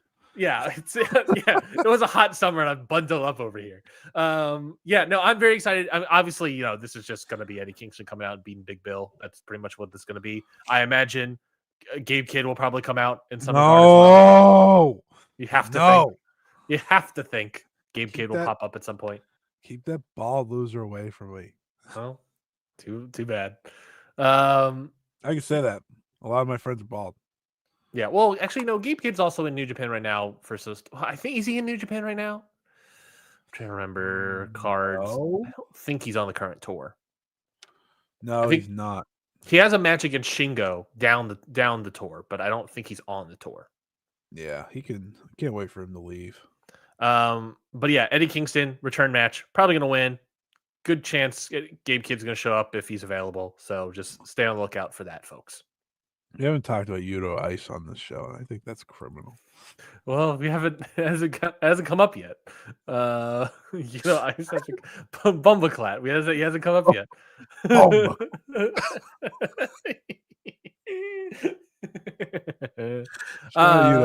One time. Trios match: The Hurt Syndicate, Bobby Lashley, Shelton Benjamin, and MVP versus Ricochet, Bishop Khan, and Toa Leona. I'm interested in this one. I think this build has been solid. It's just been a lot of jaw jacking and whatnot, some interrupting of matches for Ricochet and MVP. They had a nice little brawl, I thought, beef brawl during Dynamite last week. I'm kind of jazzed for this one, Scotty. Boom. I'm sorry, I'm still on Yuto Ice. No, this should be fun. Mm-hmm. I thought MVP was not going to wrestle anymore, so it's kind of weird seeing him wrestle. Mm-hmm. But no, it should be a nice little match. I mean, it unfortunately, I do think this is the match that's kind of like the break point between two crazy matches of some sort, but that's how it goes. Yeah, you're 100% right. It is a calm down match in between some craziness. In between possibly this match, MJF versus Mark Briscoe, a tables and tax match. Mark Briscoe was able to make the stipulation. He made it a tables and tax match. He's looking for Ultimate Pain. He didn't want to do dog collar. He didn't want to do an Inferno match. He did tables and tax versus MJF. And of course, we'll talk about Anniversario, but he may be titleless going into it as well. So what tables and tax means? Pain. So you're gonna have a table that has a bunch of tax on it. Wow, I didn't even think of it. Yeah, for sure. It's gonna be painful. It's gonna be hard hitting. It's like the best chance of getting something good out of MJF. So yeah, it's sort of. I mean, there's gonna be blood on the show, and definitely in a different match for sure. But it sort of does also be like, there's gonna be blood here. It's gonna be. I guess the question here, Scotty, is that I think this feud with MJF and Mark Briscoe has been solid. I think there's been things, the whole Hangman Adam Page surrounding it, in the contract and burning a man alive and all these sort of things. It's sort of gotten distracted to a certain degree, I guess you can say, in terms of the story plot. But this is just basically to blow off this feud as a way to, it was a way to get to MJF versus Hangman Adam Page, and now we just have to end it here to blow off the whole thing. And I guess the question is a tables and tax match enough of a way to blow it off? If they try to kill each other, sure. Yeah, I think I agree. It just depends on the levels they're willing to go in the match. I think that's kind of the basis. The fact that I got to watch two big MJF singles this week, though, is driving me nuts. Yeah, well, don't worry. He'll be driven into a table probably. Against two wrestlers that I love, by the way, which makes it way worse. Yeah. Hopefully they can get something good out of them. I think this will be good, though. Yeah, I guess my thing is that this is a B plot, obviously. And I think this is a B plot kind of stipulation. And as I said that and asked that question, Scotty, I remembered myself. I don't think it matters if this match stipulation is as bloody as it may seem, because Ricochet and Mark Briscoe had an ambulance match that was one of the bloodier things this year. So you know what? I think it's gonna be fine. Yeah. I think we're all gonna be fine, folks. Anyways, TBS title match: Mercedes Moné versus Riho. She's back around for a title defense, Scotty. Yep. See you next year. I mean, am I wrong? No, maybe Sakura No. popped up at that as well. I know, like the dedication here to make all of this work. No, I'm excited about this. I mean, when Mercedes won this belt over a year ago, this was one of the matches people had circled long ago, and then you kind of forgot about it because Rio disappeared forever. But hey, this is what Rio does, baby. She disappears. She's now 28. Holy shit, dude. I mean, she's still very young, but like, she was even younger. Like, she's wrestled. She wrestled 6 matches last year. She's wrestled 1 this year. When she first came into this company, she was like 22, 23. Yeah, her first year in this company, she wrestled 81 matches. Now, she was also doing Stardom at the time, but that's neither here nor there. Then it went down to 50 in 2020, 24 in 2021, 14 in 2022, 12 in 2023, 6 in 2024. I have to ask, Scotty, is there any rumblings or rumors about why her schedule is so low every single year? Is it just that she has a no compete anywhere else? I just don't think she wants to wrestle when she's in Japan. I think that's as simple as that, because Sheeta does. Sheeta does all the time. She's been doing it lately, especially, that now she is not able to get back over, so she wrestles on other shows. And as far as I know, Sheeta is still part of the AEW roster. So I think it's just a matter of Riho not wanting to wrestle. Is Riho the Kevin Nash of AEW? She might be. She gets paid so much that she's not going to wrestle on the. Give me the contract, or I'm not showing it. I honestly think she has no interest in wrestling unless it's in AEW, which sucks because she could be a real help for literally anyone if she felt like working. But doesn't seem to be the case. Hopefully she could stick around this time though, because 1 match this year. Yeah, this should be a good match. I am very excited for this. You have to imagine. What's that? I have tempered my expectations of what Riho versus Mercedes could have looked like in a Riho worked year, like where she's working and working and working. Sure. But they should do well because Mercedes can be the more powerful wrestler for once. Yeah. And I think that's something that she, in her few times of being able to do that, has thrived. Yes. Yeah. And I also think that, I mentioned this in the ballot episode about Mercedes Moné, that I think that where she is not necessarily she's not necessarily the best person that elevates talent. She has had matches with lesser, greener workers that just don't kind of work out. But when she is in with a really great wrestler, she is able to not only match their wrestling ability, but elevate, but complement, and the matches gets better from there. Riho is a really good wrestler. Money. Riho. Riho. I think that this match I understand tempered expectations, but I think this match is a really high ceiling, I guess is where I'm going to. Yeah, I think it has the highest ceiling of potential matches for Mercedes. It also has a lower floor just because of how much time she's missed. Not because, but that being said, I don't think there's a world they have a bad match. Yeah. I think at the very least it can be a good match. I think a great match is on the table. I think we land very good. Yeah, I'm looking at a range between 3.5 and a 4.25, maybe 4.5.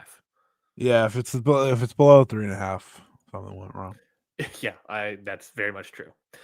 Speaking of things going wrong, coffin match: Darby Allin versus Jon Moxley. I would, like I said, I would have said that in another lifetime this would be the sort of wrap up story of the Blackpool Combat Club.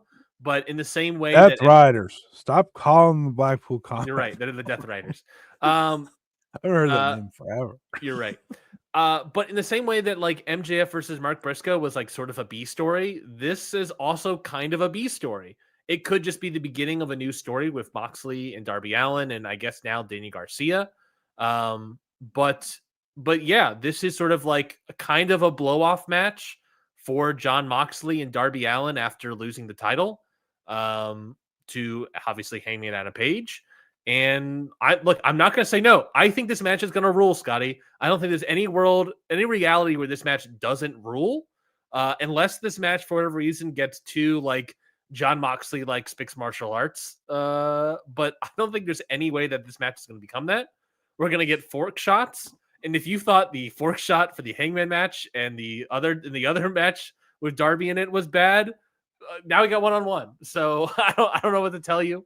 I half expect someone's going to open up that coffin and there's just going to be a bunch of forks poking out like a bed of nails. That's my current expectation. Who's going to be the winner? I don't know. I kind of feel like there's a chance it would be Moxley.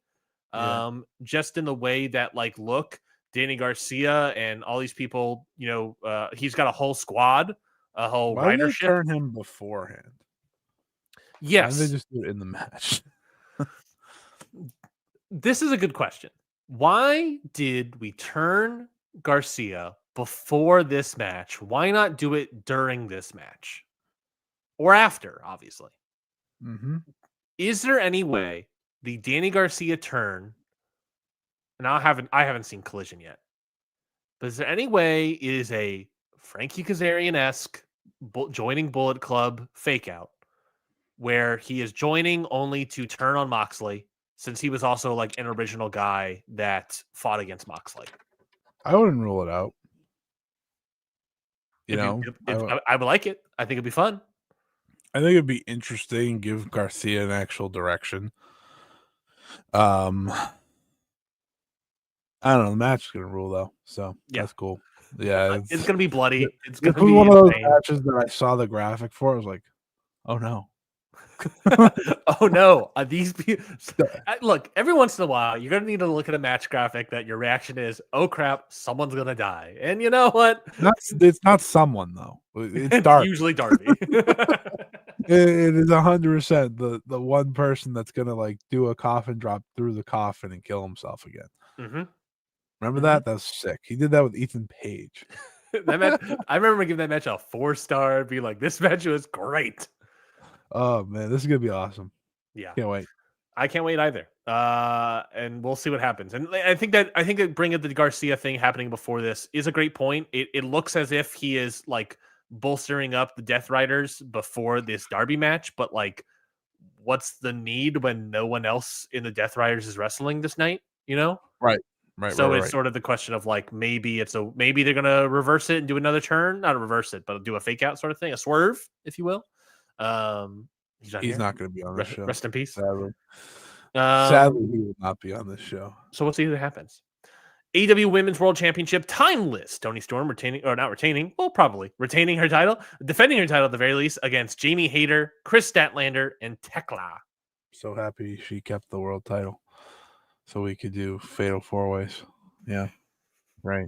You have not been a fan of timeless Toni Storm since All in Texas. No, because Mercedes should have won. I've been confident in that. I've been a believer in that. I'm sticking to my guns with that. Mercedes should have won. Mm-hmm. Well, she didn't. So we could have had a world title with Mercedes Moné versus Riho. You're damn right. We could have had a TBS title Fatal 4-Way to crown a new champion. You could have did different things. No, that's a very solid point, actually. you have the same match for the TBS title. Damn. Exactly. This should be good still, but I don't know. I have a hard time getting into the women's title matches right now because unless it's like a big time matchup that's well built, or it's like Riho returning, for Mercedes. And even that you have tempered expectations. Yeah, it's like I can't get myself excited because like I know who's winning. There's no way any of these three are winning. The most built up out of these three is Tekla, and like she's not winning the world title yet. No. No. Crazy if she did. Chris Statlander and Will Nightingale might need to leave if that happens. I guess there's an always Chris Statlander in a way is a dark horse just because who Chris Statlander is in It this would company. be such a funny way for her to win her first world title. Exactly. You know? I do think this match will be good, really though. strong. I mean, these are four women that are extremely great wrestlers and will go out and have a great time and a great match. So I'm very much excited to see. I think this works like the Okada match does for me, where like I'm not interested in Tony Storm, right? Like currently, but I am interested in the the craziness of the 4-way and what that brings. Yeah, and I think this will be crazy. I think Jamie Hayter is going to go out there and have hard hitting. They sort of moved the Queen Amanada Tekla feud. I completely forgot Jamie Hayter was back, by the way. Yeah, they're sort of moving the Queen Amanada Tekla feud, probably end capping it at on Dynamite on Wednesday, moving it to Jamie Hayter and Tekla. And so I imagine these two are going to beat the ever-lover piss out of each other. Chris Statlander, obviously, great hand to have in all this, and Tony Storm, the champion. So I think it's a solid match. That's going to be a great hand. Well, I mean, yeah. Look, position in the company, man. I don't know what to tell you. Her career has arguably been being a great hand, though. So we both said last year that these two should become the world champion, world champion. And here we are a year later. One of them is in the pre-show, and the other is not the least important, because Tekla and Jamie Hayter are definitely not winning. The least focused, kind of, to a certain degree. Just she's the one that's kind of thrown in here in terms of booking. So she's totally during the Death Riders turning heel and winning the world title, right? Ooh, right. Wheeler Yuta helps Chris Statlander win the world title. Huh? Here on the show. I would be more into coming up short here, not her fault, joining the Death Riders, then taking down Tony one-on-one. Tony should lose. That seems plausible. This becomes the breaking point for Chris Statlander. Yeah, Chris Statlander back to heel where she should have been this whole time. Mm-hmm. Because she was great as a heel, and then they said, "What if we just stopped? Could have brought Riho back last year instead." Probably not. She was probably hurt or something. But yeah, the idea is nice. What if instead of a heel Statlander, we asked money? Huh? Question? that question mark? Is she? No. Wait, what? He turned face to face Mercedes. Oh yeah. God, what a joke that just did not land because Scotty forgot lore. Forgot. Yeah, it's my bad. Moving right along, we have either the main event, the semi-main event, the opener. I don't freaking know. Adam Copeland, Christian Cage versus FTR. This match, I think, will be very strong. I don't see any reality where this match isn't strong. These are all friends these guys are all friends. FTR is on a very good run right now. Adam Copeland, Christian Cage, I thought had a pretty solid match with Killswitch and Kip Sabian. And FTR are certainly not Killswitch and Kip Sabian. This is obviously in the hometown of Adam Copeland and Christian Cage. There's a but here, I can tell. So they are going to obviously go out and do a great job. I think this match is 3.5 to 4 star range for me. I think this match could easily be a great match, but I don't think the ceiling is that low. I think it's these 4 guys are gonna go out and do everything in their power to have a great match, and I think there's a good chance that we will get it. Yeah. That being said, gotta say it. Gotta rip the bandage off here. Mm-hmm. I don't care about Edge and Christian. Of course. Cope and Christian, please. Sir. I would rather do anything besides call him Cope. Thank you. But I hope it's great. I hope they talk me into it through the match itself. And I know this is the match that they wanted when they came back together as a duo. So in Toronto, crowd should be at a frenzy for it. That'll help a lot. I want to walk away from this match saying it was awesome. So I hope that's what happens. And I think there is the right. It should not main event. No, I think there's the right ingredients in this match to be a great match. Does that make sense? Yeah, a little bit of baking soda, a little bit of yeah. Good. We're getting crazy. Oh, because you're baking. I got confused because you're using baking soda to bake. This I was bastard said cooking something. I was cooking ingredients. I was picturing a stew, and when you said baking soda, I was like, huh? we got to bake. We got to bake. Here's why: because it takes time. It takes precedent. It takes all the right ingredients.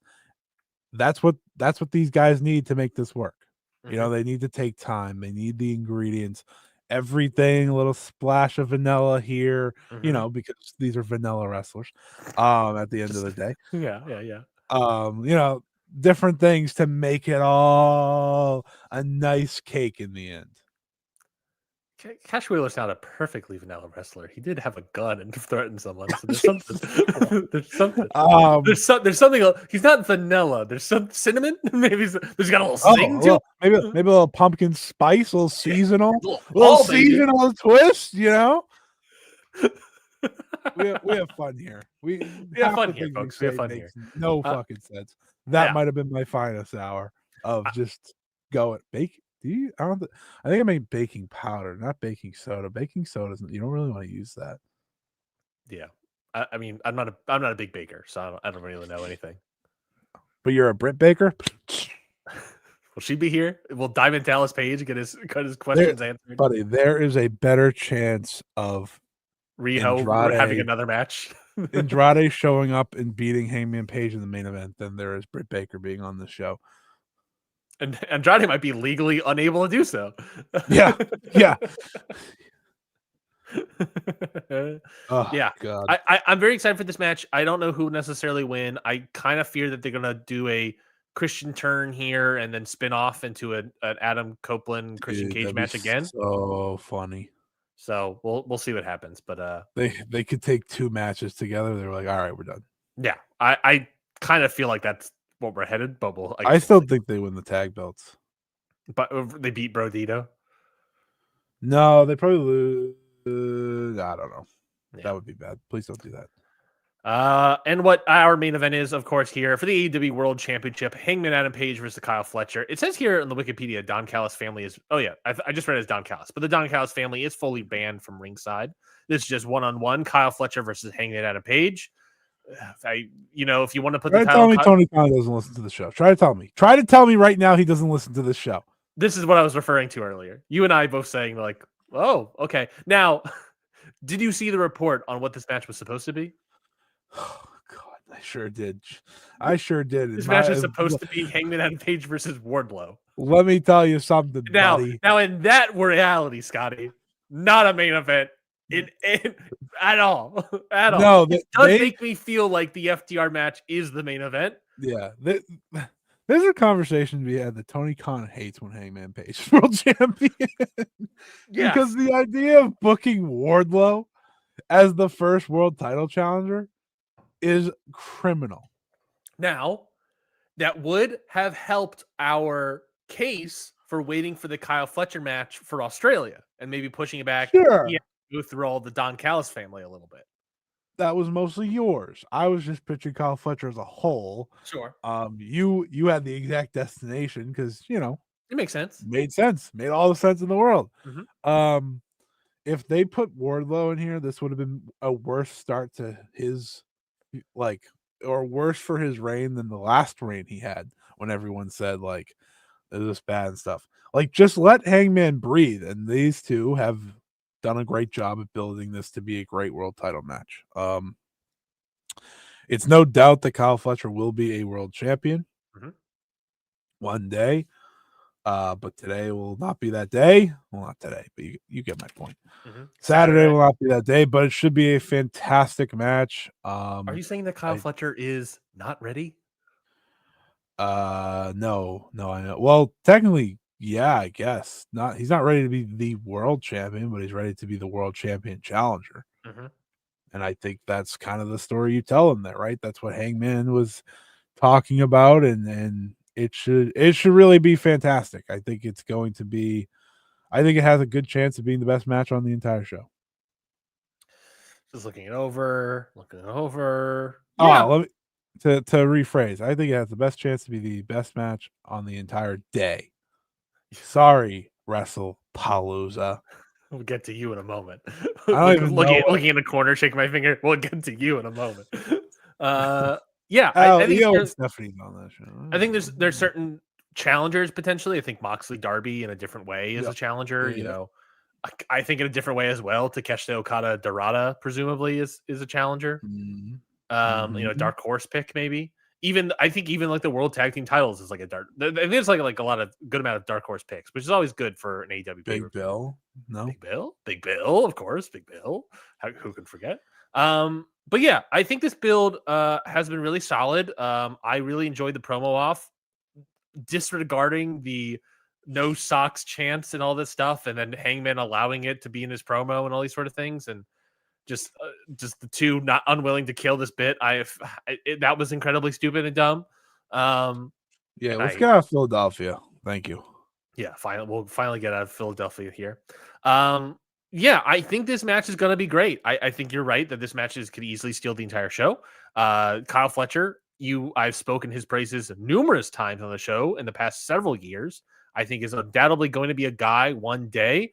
Is today that day? Probably not. But look, this match, as you have stated, is fully meant to present Kyle Fletcher as a world champion contender. He has to. This needs to be 20 to 30 minutes of two guys having a great wrestling match. So I walk away being like, holy shit, Kyle Fletcher is the future. He didn't have it here, but he's the future. And that's the sort of story that they were telling. And I can't wait for it. I can't wait for it whatsoever. I think it should be fun. I think it should be good. And I think this entire show will be extremely strong. Now, I guess the question here, Scotty, is what time will that match air when it goes up against WWE's Wrestlepalooza? Because that's the next thing we're going to talk about. Wrestlepalooza starts at 7:45. 7:45. That was just 7 p.m. No, I'm talking about when the main event will end. Oh, I see. I got very confused. The pre-show starts at 5 for Wrestlepalooza. Wrestlepalooza in Indianapolis, Indiana, at the Gainbridge Fieldhouse. Wrestlepalooza. Llama-palooza. Another Triple H classic, a 5-match card here for this show. This is, of course, the start of their ESPN pay-per-view cycle, so you can watch it somehow, somewhere, for a price that is listed somewhat. It is $30. $30, unless you already have it somehow. If you have cable, you get it for free. So like look out for it, I guess. If you have ESPN in any sort of package you have, I think you get it for free. Mm-hmm. You know, that being said, Scotty, what a way to put together the analytics of this show, because the only thing you could really say is, like, you can't say pay-per-view buys because it's not on pay-per-view. There's going to be people that already have the service that are going to not pay anything whatsoever. There's going to be people that are going to pay for it. So it's a question of how much money is the show? What is the drawing power of the show in any capacity? And it's like, I don't know. It's going to be how many eyes watch this show for a second or whatever. Moving forward, it's good to have a VPN. If you want to watch WWE pay-per-views, it's probably your best bet. That's probably just to watch them on Netflix. Stephanie McMahon said as much, so why should we listen to anyone else? A great point. So obviously, with AEW All Out happening at 3, it's probably going to go long enough to go against Wrestlepalooza. Let's see which of these matches, other than what the known main event, will be up against All Out. So what we have here is for the vacant Women's World Championship, Io Sky versus Stephanie Vaquer. Obviously, it was vacant from Naomi getting pregnant, so celebratory congratulations to her. But now we have what's left, an extremely great match that I'm extremely excited for. Io Sky versus Stephanie Vaquer. Yeah, real big win coming from the pregnancy outside of, being pregnant. Congratulations, Naomi. Other than the miracle of life, this is a pretty yeah. No, it's the best match on the show. Should be excellent. Once again, I am pleading for Io to lose, but I think Io's winning. Because they have the Perth show coming up, and that's the Australia show. So Rhea Ripley getting the belt in Australia seems like a thing that makes sense. That makes sense a lot. I think that's plausible. Is You could there argue any? WWE never makes sense. I agree. And you're arguing again for the Io Sky Rhea Ripley, like back to where we were before the Naomi thing. No, I'm not arguing. I'm just accepting. That's fair. I think there's kind of Which an is a idea. month away, by the way. Hear me out. Stephanie Foucault wins the title, and then she loses to Rhea Ripley. That works too. She gets elevated to be seen as a world title contender because she is a former champion. And then she can be put in the mix with Rhea Ripley, Io Sky, and whoever else, right? You need to add more women into this mix because this year has mostly been Io Sky, Stephanie Foucault. You still have Liv Morgan gone, who is obviously not as great of a wrestler as these women, but is a world champion and is a big enough draw that she gets to be thrown into all of this. So just elevate another person, have them win the title, knowing that whoever's going to win is probably going to lose to Rhea Ripley. Why not just elevate Foucault then? I think it would be a great idea. I just don't know if they want to go to that story point or not. I'm in on Foucault winning. I would elevate her, give her the big win. She's capable of being that champion, even if it's for a month. I think it's fine to give someone the title month and give it to Rhea in Australia. I think that's something they probably should do. But hey, who wins? We win. Mm-hmm. I agree. This is a great match. It's a great match. I agree. Anyways, speaking of matches, the Usos are reuniting Jimmy and Jey Uso versus Bronson Reed and Braun Breaker.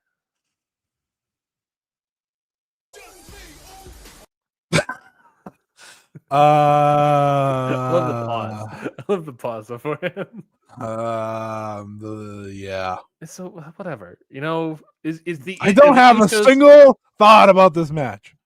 Is the Usos coming together finally for the first time in years enough for me to be like, I gotta tune in for WrestlePalooza? No. Who cares? Who cares? They're gonna win, I guess. Probably. I don't know. Yeah, they're gonna win. Good for the Usos. I guess the question here, Scotty, and I have to ask this question: they're better together than apart. Yeah, 100% correct. So I guess to that degree, this match could be good. Is the grand international experiment of main event Jey Uso finally over? Yes. Oh, thank God. That's why the Usos are back. Thank God. Thank God. Thank you. Which is good. I prefer them together. I agree. Anyways, we also have here CM Punk in the return match of AJ Lee versus Seth Rollins and Becky Lynch in a mixed tag. It's kind of crazy how Seth Rollins is the worst wrestler in this match, isn't it? I haven't seen AJ Lee put on her Chuck Taylor her Vans in over 10 years, and I'm pretty confident she still outworks current Seth Rollins. Hall of Fame balladeer, Seth Rollins. Yeah, yes, who's not getting my vote, buddy? Dave just keeps throwing him on. He fell off and got less 10% in 2021, 2023, and now Dave in 2025 puts him back on. I'm like, Dave. It's a good bit, though. It's a good bit. What are you trying to prove here, Dave? Like, is that to me that's like Dave. Dave fully believes he's a Hall of Famer, yet none of the voting body agrees with him. It's like Edge, Yeah. But Edge is at least able to stick around for 15, 20 years or whatever we're at now. Yeah. I'm excited for this. I mean, if there's matches I'm excited for, it's this one and the women's title match. Just because of the idea of AJ Lee and what that looks like and how she looks in the ring. Her and Becky should be really cool to see. I could do without the CM Punk and Seth Rollins of it all, quite frankly, but they're here. Becky versus Punk would be cool. Yeah. I would not be shocked if we get a Punk versus Becky moment in this match. I think so too.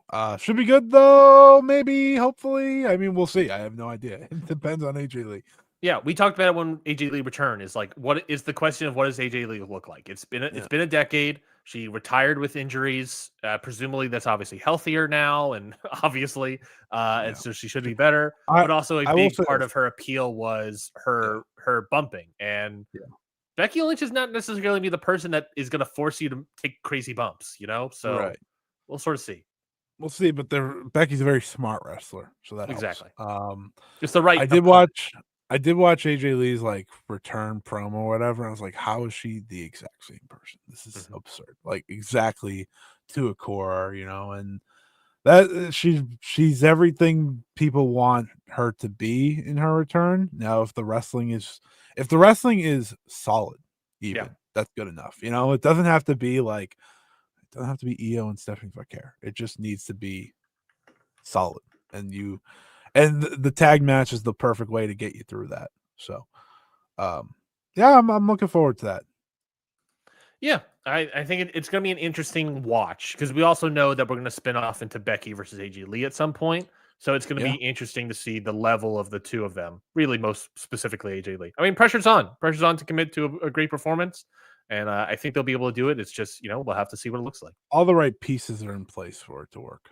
Exactly. Next up, for the undisputed WWE Championship, Cody Rhodes versus Drew McIntyre. I don't know. Should be good, right? It should be pretty good. I'll be honest. Kind of just like a wet fart match to get Cody Rhodes on the show. That's Drew McIntyre in the year 2025. Yeah. This show, to a certain degree, is built around not necessarily interesting matches. Like I think All Out has a lot of that. This show is mostly built around it's not stunt booking, but it is this thing of like, we got to get Cody Rhodes on the show. We got to get the Usos are returning. We're going to get Brock. No we're Roman. going to get AJ Lee back. Roman's not even on the show, surprisingly. No Roman. Well, he's filming. He's doing his part. He's doing his part of Street Fighter. Roman can't do two things at once. Cody can. Roman can't. Well, actually, Cody might be done. I don't know. He's been gone for a while. He just came back, I think. Yeah, I assume he is done, and I imagine part of it was like we'll have Cody for a bit, and then we'll take Roman. But yeah, I mean, I think the match will be good. Why care? Like they just made it this week. Exactly. It, like I said, it's a wet fart of a match that's like they had nothing. They had nothing to build, so they just quickly put these two guys together and have a world title match, and it's like it will probably be a good match, but it's like it is like a who gives. Should have had a proper build, and it didn't. And that's it. That's all the matches we're talking about here today. So that's all the matches. There's no other matches here. Nope.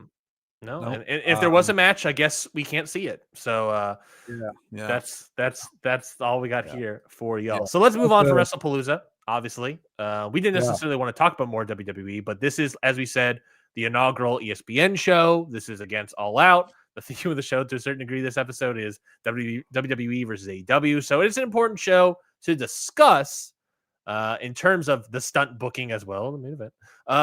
So it's an interesting show. I'm interested to see how everything shakes out on Saturday going into Sunday and the press releases that will be announced as well. And they're coming.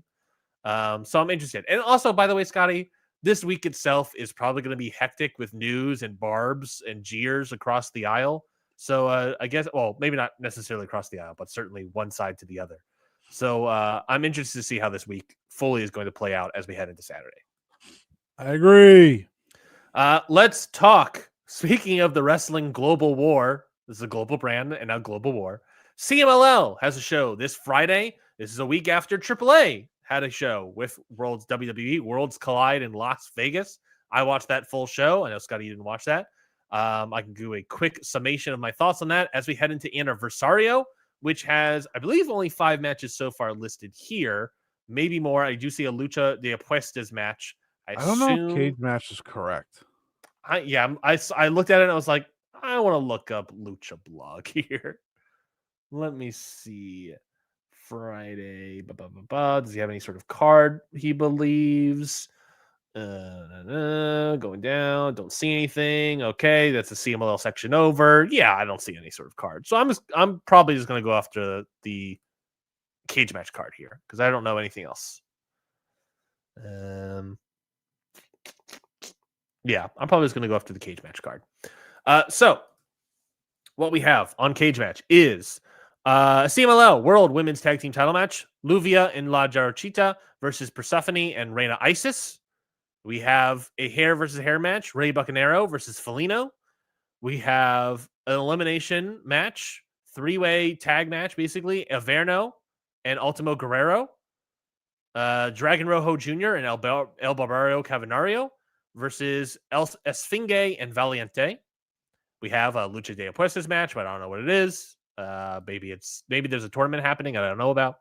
And then, of course, the main event, a CMLL World Lightweight Heavyweight title match versus Mask, Mystico versus MJF. MJF is putting the title on the line. Mystico is putting his mask on the line. So I would say a better main event than last year's Anniversario. Is the full show better? I don't know. I feel like Anniversario last year had a little bit better of a full show. But what are your vibes? What are you feeling about this Anniversario show this Friday in Arena, Mexico? I mean, I feel like there's like a big exciting match on this card that's not here, and I cannot remember what it is. Yeah, I agree, and I assume you are also trying to find it somewhere. I'm scrambling because I can't find it for the life of me. It's gotta be the Lucha de Apuestas match. You know? It must be. Yeah, it must be. I don't know. I don't know. We're missing something. Well. What we do know is that this is part of the card. Someone's, I know Averno, Ultimo Guerrero, and I know whatever the losing team is, that team's facing off.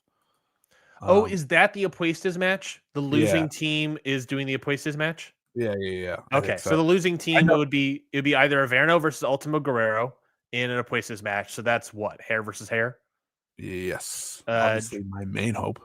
Are these all hair versus hair? Hold on. Dragon Rojo Jr. versus Barbario is hair versus hair. Esfinge versus Valiente and Valiente would be mask versus mask. Yes. Well. Yes. Yes. Valiente has his mask. Yeah. Does Esfinge have his mask? Did he lose his mask? Yes. No, he did not lose his mask. He was in the match last year, but he didn't lose it. Oh, okay. I keep forgetting who has lost their match. So more than likely, it's probably going to be Esfinge and Valiente. Is that our guess? they've been teasing that sort of match for centuries at this point. It's like every Anniversario show is their matches. Yeah. The tease and hope is Ultimo versus Averno. The expectation is absolutely Esfinge versus Valiente. I think that's fair. Yeah. Assume. Yeah. Maybe there's another match, but on here. But I mean, ultimately, this looking at it right now, it kind of feels like a one-match show to a certain degree, which is disappointing. Unless we're missing something else that's big. There's something missing. Like I know there's another match with a lot of people. I just don't know what it is. Yeah, there's a lot of people not on this show. Yeah, like Neon. I mean, Dorada. They're on it. They gotta be on it. I can't find the normal card. Zandoken is not even on this show, and that's shocking to me. There's 100% missing. We're missing something, and we don't know what it is because there's too many big names that are missing from the show. Teton is not even on this. I already said Neon. The Angel de Oro, Niebla Roja, not on here. Just name a guy. I got the Anniversario show from last year. Mystico versus Chris Jericho was obviously the main event. Was the 4-way mask versus match, Valiente, Esfinge, Hechicero, and Euphoria. You had the 6-man tag of Volador Jr., Atlantis Jr., Ultima Guerrero versus Orange Cassidy, Kojima, and Rocky Romero. Yeah, so far, Willow Nightingale versus Zeuxis for the title, Mascara Dorada versus Teton. Yeah, this is a way better show last year. This show is not on the same level, in my opinion, Scotty. No, I think maybe this is just me. I think CML has also got to the point where they may not feel the need to load this up as much anymore. Mm-hmm. But also, I would like to freaking find the actual card. Sorry, I know. It's very difficult. It's very difficult to find. Give me a buddy. I couldn't find it on Lucha Blog. I couldn't find it either. I'm gonna find it. Oh, there's a good chance I don't find it. I won't lie. I don't think we either. But that's it, I guess. And that kind of stinks. Yeah, disappointing. If this is just the card, Scotty, it's disappointing. It's not. I'm telling you, it's not. Well, I then, don't know while if that's Scotty looks true, that but up, it's not. I'll talk about AAA while you're looking this up. Yeah, go right ahead. Go talk about the That worst. gives us a little bit of time. Yeah, WWE Worlds Collide, AAA Worlds Collide in Las Vegas. They had a show last week. This happened last year as well. I believe Triple Mania happened last year around the same time, and then a week later was the Anniversario show. That typically happens. Instead, they bumped up the Triple Mania for 2025. And Anniversary show is just against Worlds Collide. This was a show, 2,400 people in attendance. This was a tiny ass building in Las Vegas. It was a fine to good show. Look, it was another classic WWE pay-per-view of not necessarily 5 matches, but a bunch of matches that were just like, yeah, it served its purpose, and it's some messy stuff. And I like the opener was like really solid, except for some messy stuff regarding, I believe, Cruz del Toro and Laredo Kid a little bit. And then the closing stretch got real hot. That was fun. Natalia versus Fabi Apache, which is a number 1 contenders match for the Reina de Reyes, was fine.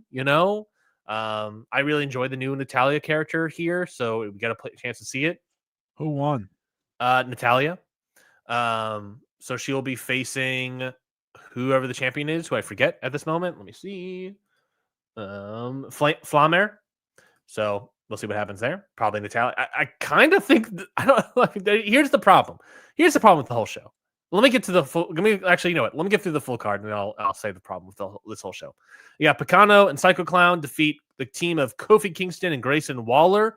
Xavier Woods was supposed to wrestle on the show, except for Grayson Waller, obviously, but he could not make it because he had to get like this fat removed from that was growing on the back of his skull.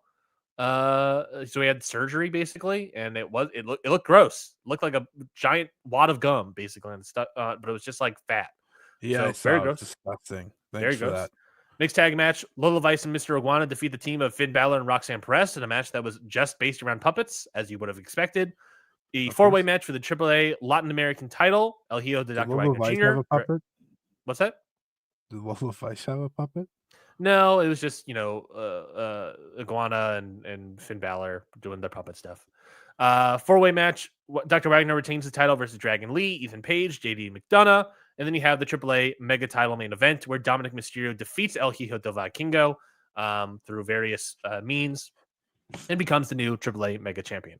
So a lot of good. I mean, if I were to say point out stuff that was really solid, the main event was really solid. The opener was really solid. Both things had quibbles, obviously. That was Dominic praise from Ryan. Just saying. He was solid.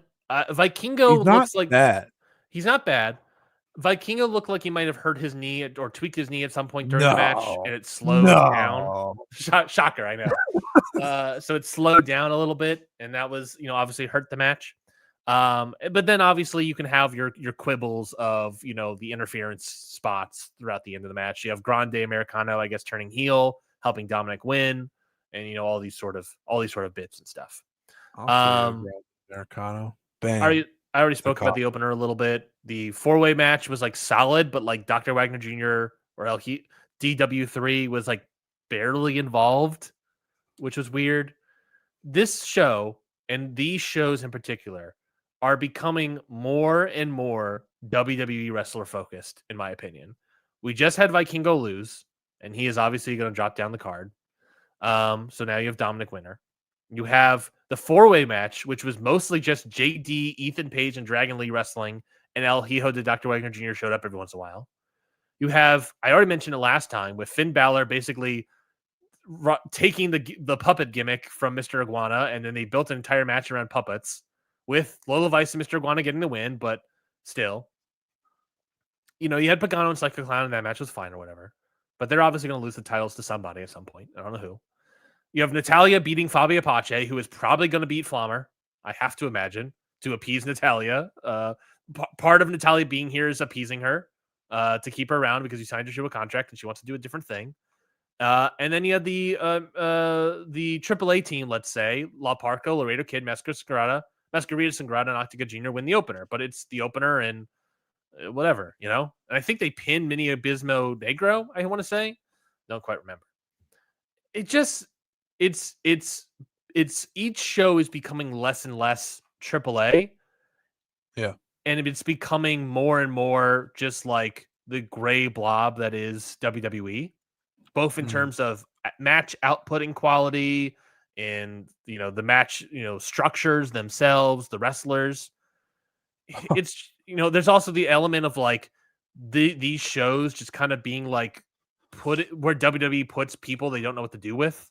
Yeah. Grayson Waller, Natalia, Dragon Lee, Yeah.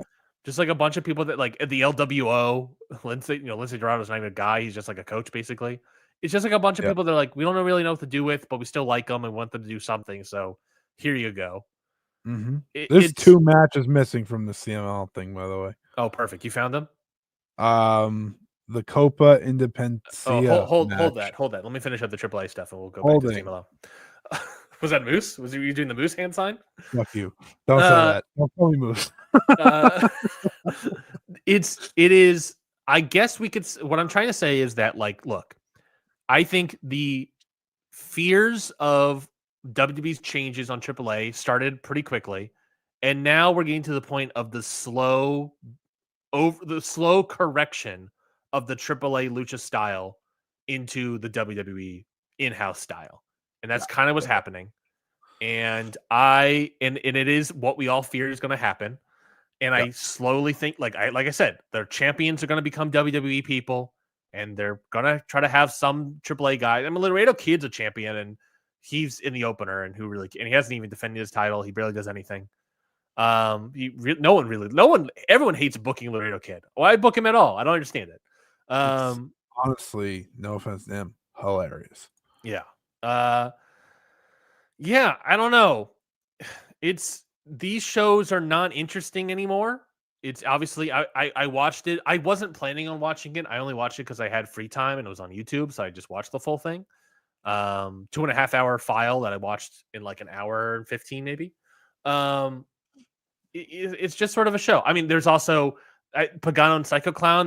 They got attacked after match by the Wyatt Six, so that's a match to get excited for, Scotty. So get into it. It's just a lot of It's becoming the in-house styles. They did a lot of repackaging when they got the company and they did the first Worlds Collide show, and now it is becoming more and more. This is just a WWE show with lucha guys with a lucha focused thing. And that's what we all kind of expected. And now it's to the point of like, all right, I wasn't going to watch it. And now it confirmed like, yeah, I don't think anyone really needs to watch these shows anymore. Unless you want to keep up with AAA for any reason. And it's a quick watch, but like all the WWE pay-per-views are a quick watch because they're 5 minutes. 5 matches. So I don't know. This was 6. These shows are kind of whatever at this point. And that's AAA. Is it better than what AAA was? Yeah, obviously. I would have been better than what AAA was. But it's now becoming the WWE gray blob muck that if you're a listener of the show, you probably don't enjoy, my guess. I mean, it has a little bit more. Look, Scotty, it's if we're going back to the baking analogy, there's a lot of vanilla in here. Now, granted, there's a little bit more. We're gonna throw in some cayenne or something, to give a little bit more spice with lucha flair. But otherwise, we're getting more and more. And the point I realized it was the Dr. Wagner 3 match, where it's just like this guy is barely involved, and it's just sort of it is what it is. It is what it is, folks. That's AAA, and that's also the AAA version of WWE, or sorry, the WWE version of AAA. And I also want to point out, not only do you have like the match structures, the matches, the titles switching to more WWE people, it is important to mention, Scotty, this show, I think it was from commentary. I think it was probably commentary. It's probably JBL. It might have been, I don't know who else.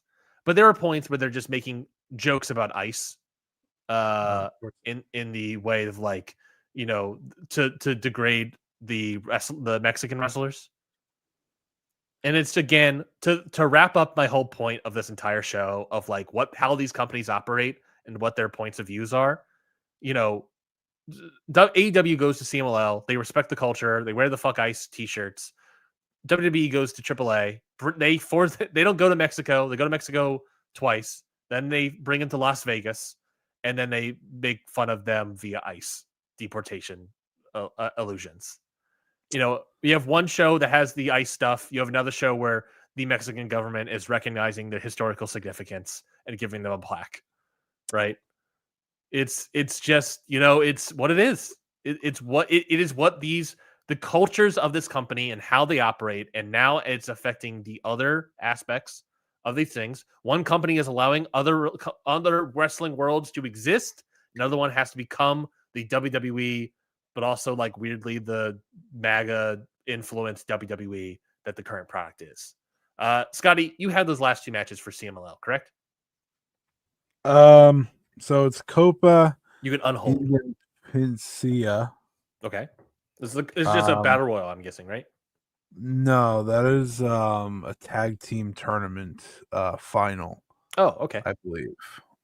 So I'm hunting for who the finalists are.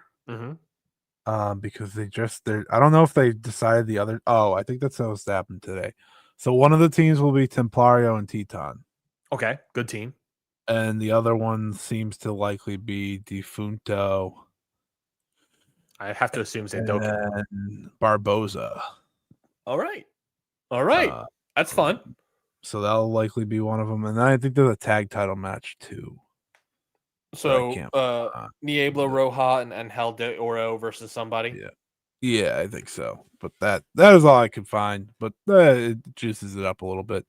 Not enough, but juices it. No, Lucha Blog writes about how it's a weaker show for sure. But yeah, I spent my time that. But I'm all done. We can go. Yeah. I mean, yeah, that's those two matches are not enough for me to be like, all right, let's dive in. It's just like, all right, additional nice little matches to add here. If you want to say like anything, if AEW is changing CMLL in any capacity, it's 2 years in a row where the Anniversario show features an AEW wrestler. Is that any? I mean, there's only one AEW wrestler on this show so far that we know about, whereas last year had way more people. So it's a thing of like, is that better? Is it worse? I don't know. But look, the culture wars are rounding the corner. What are you saying, Si? They want to focus on their people for Anniversario. There's no problem with that. No problem whatsoever. No problem whatsoever. And we spoke a lot about American wrestling. We spoke a lot about Mexican wrestling. I'm glad to say that this isn't diving into Japan quite yet. You have to imagine at some point they're going to try. WWE has tried significantly several times over the past several years. You have to imagine this will happen at some point. The dam will break. WWE will find a way in. And it's just a matter of what promotion's going to allow them in, is my question. Yeah. And, you could say Marigold, or you could say Noah, but like, come on. That's not. No, it's not. If anything, it would have been All Japan. They were close, but still. All Japan's current go. Could be them again. Yeah. We'll see how it goes. We'll certainly see how it goes. Scotty, that is it for this week's episode of Ring Post Radio. Give the folks some plugs. Give the folks your match of the week. And I have to imagine it might be from this morning. Yeah. Plugs. I just released my Dreamstar final review where my match of the week comes from. That's on youtube.com/@ScottyWrestling. That's where all my stuff will be moving forward outside of pretty much just Ring Post Radio. And like interviews. But otherwise, that's where I'm going to do everything. So go check that out if you want to hear about the whole review. My match of the week is Mayu versus Victoria Yuzuki from today's show. And that's it. I have nothing else to plug. Very quick, very limited. Mikuano won the entire thing as expected, as hoped for. She had a great run, and she will now face Utami at Sumo Hall next month. So what's the date on that? What's the date on that one? The 26th of October. So Sunday, the 26th. Sunday. Watch me go out of the face. You tell me how she did. It's just like the super fast, deep voice. But I'll put it over Ryan for plugs, and we will get out of here. Yeah. All right. So my plugs are: I just released the latest episode of The Ballot. Is with talking about a British wrestler from the late 70s, early 80s, or not really early 80s, but the 80s themselves, Steve Gray, with guest Tony Earnshaw. Tony has written several books on the history of British wrestling. He has written an article all about Steve Gray and his Hall of Fame case. It's a great episode. What's great about it as well, Scotty, is that Tony is, not to put him on blast, old enough to have seen practically Steve Gray's entire wrestling run. He That's has helpful. firsthand accounts of the sort of, historical significance of the moment. Something that when we do these shows, we, for the most part, lack. Maybe not for the most part, but there is moments where we lack that historical context in the moment.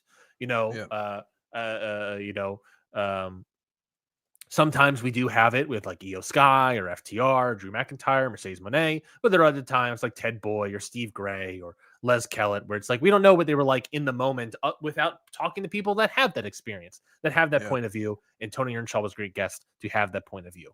That all being said, that the ballots are now out. They got sent out by Dave yesterday. So the ballots are now out. I believe, if I'm not mistaken, Scotty, that the due date on these ballots are in November. I want to say November 8th is what the due dates are. So luckily for me, even, I thank you, Dave, for giving a long enough leash for me to do at least one more episode of the ballot, because I got one person left. And that is, of course, Masaki Mochizuki. I already have a guest lined up for that. That will come out in October 8th. Assuming everything will still work out. I'm not going to say the guest, obviously, my usual fare, but we got one more episode all about Masaki Mochizuki. I've been working on that tirelessly for the past several weeks. So we'll have one more episode, and then obviously after that, I'll probably release all my thoughts on the ballot individually. Thoughts on all the regions and who I would necessarily vote for the Wrestling Observer ballot. So we got a lot more stuff. We're in the home stretch now. If you have interest, or if you're a voter of the Wrestling Observer Hall of Fame, and if you want to hear all about it, if you've been putting off listening to the ballot because you've been waiting for the Hall of Fame season, well, guess what? The Hall of Fame season has arrived, and you can go back and listen to the ballot wherever podcasts can be found. My match of the week, I'm just going to say Hangman Adam Page versus Josh Alexander on Dynamite. That was really good. Went 3 3/4. I really enjoyed it. Next week, I should say plugs. Follow us on social medias. Subscribe to the podcast wherever you get podcasts. Subscribe to the YouTube channel wherever you get YouTube channels. I don't know what that website is, but you get them somewhere. Next week, we're obviously going to discuss All Out and Wrestlepalooza. We're going to watch those shows. Going to have to. We're going to discuss Anniversario. We're going to discuss and probably preview the N1 finals, because that's how quick of a turnaround the N1 finals have already taken place. There's no chance we have time to preview that, but probably no chance for the N1 finals. If anything, that'll get pushed to the side because we'll probably preview New Japan's Destruction in Kobe, where that's going to have a lot of title matches.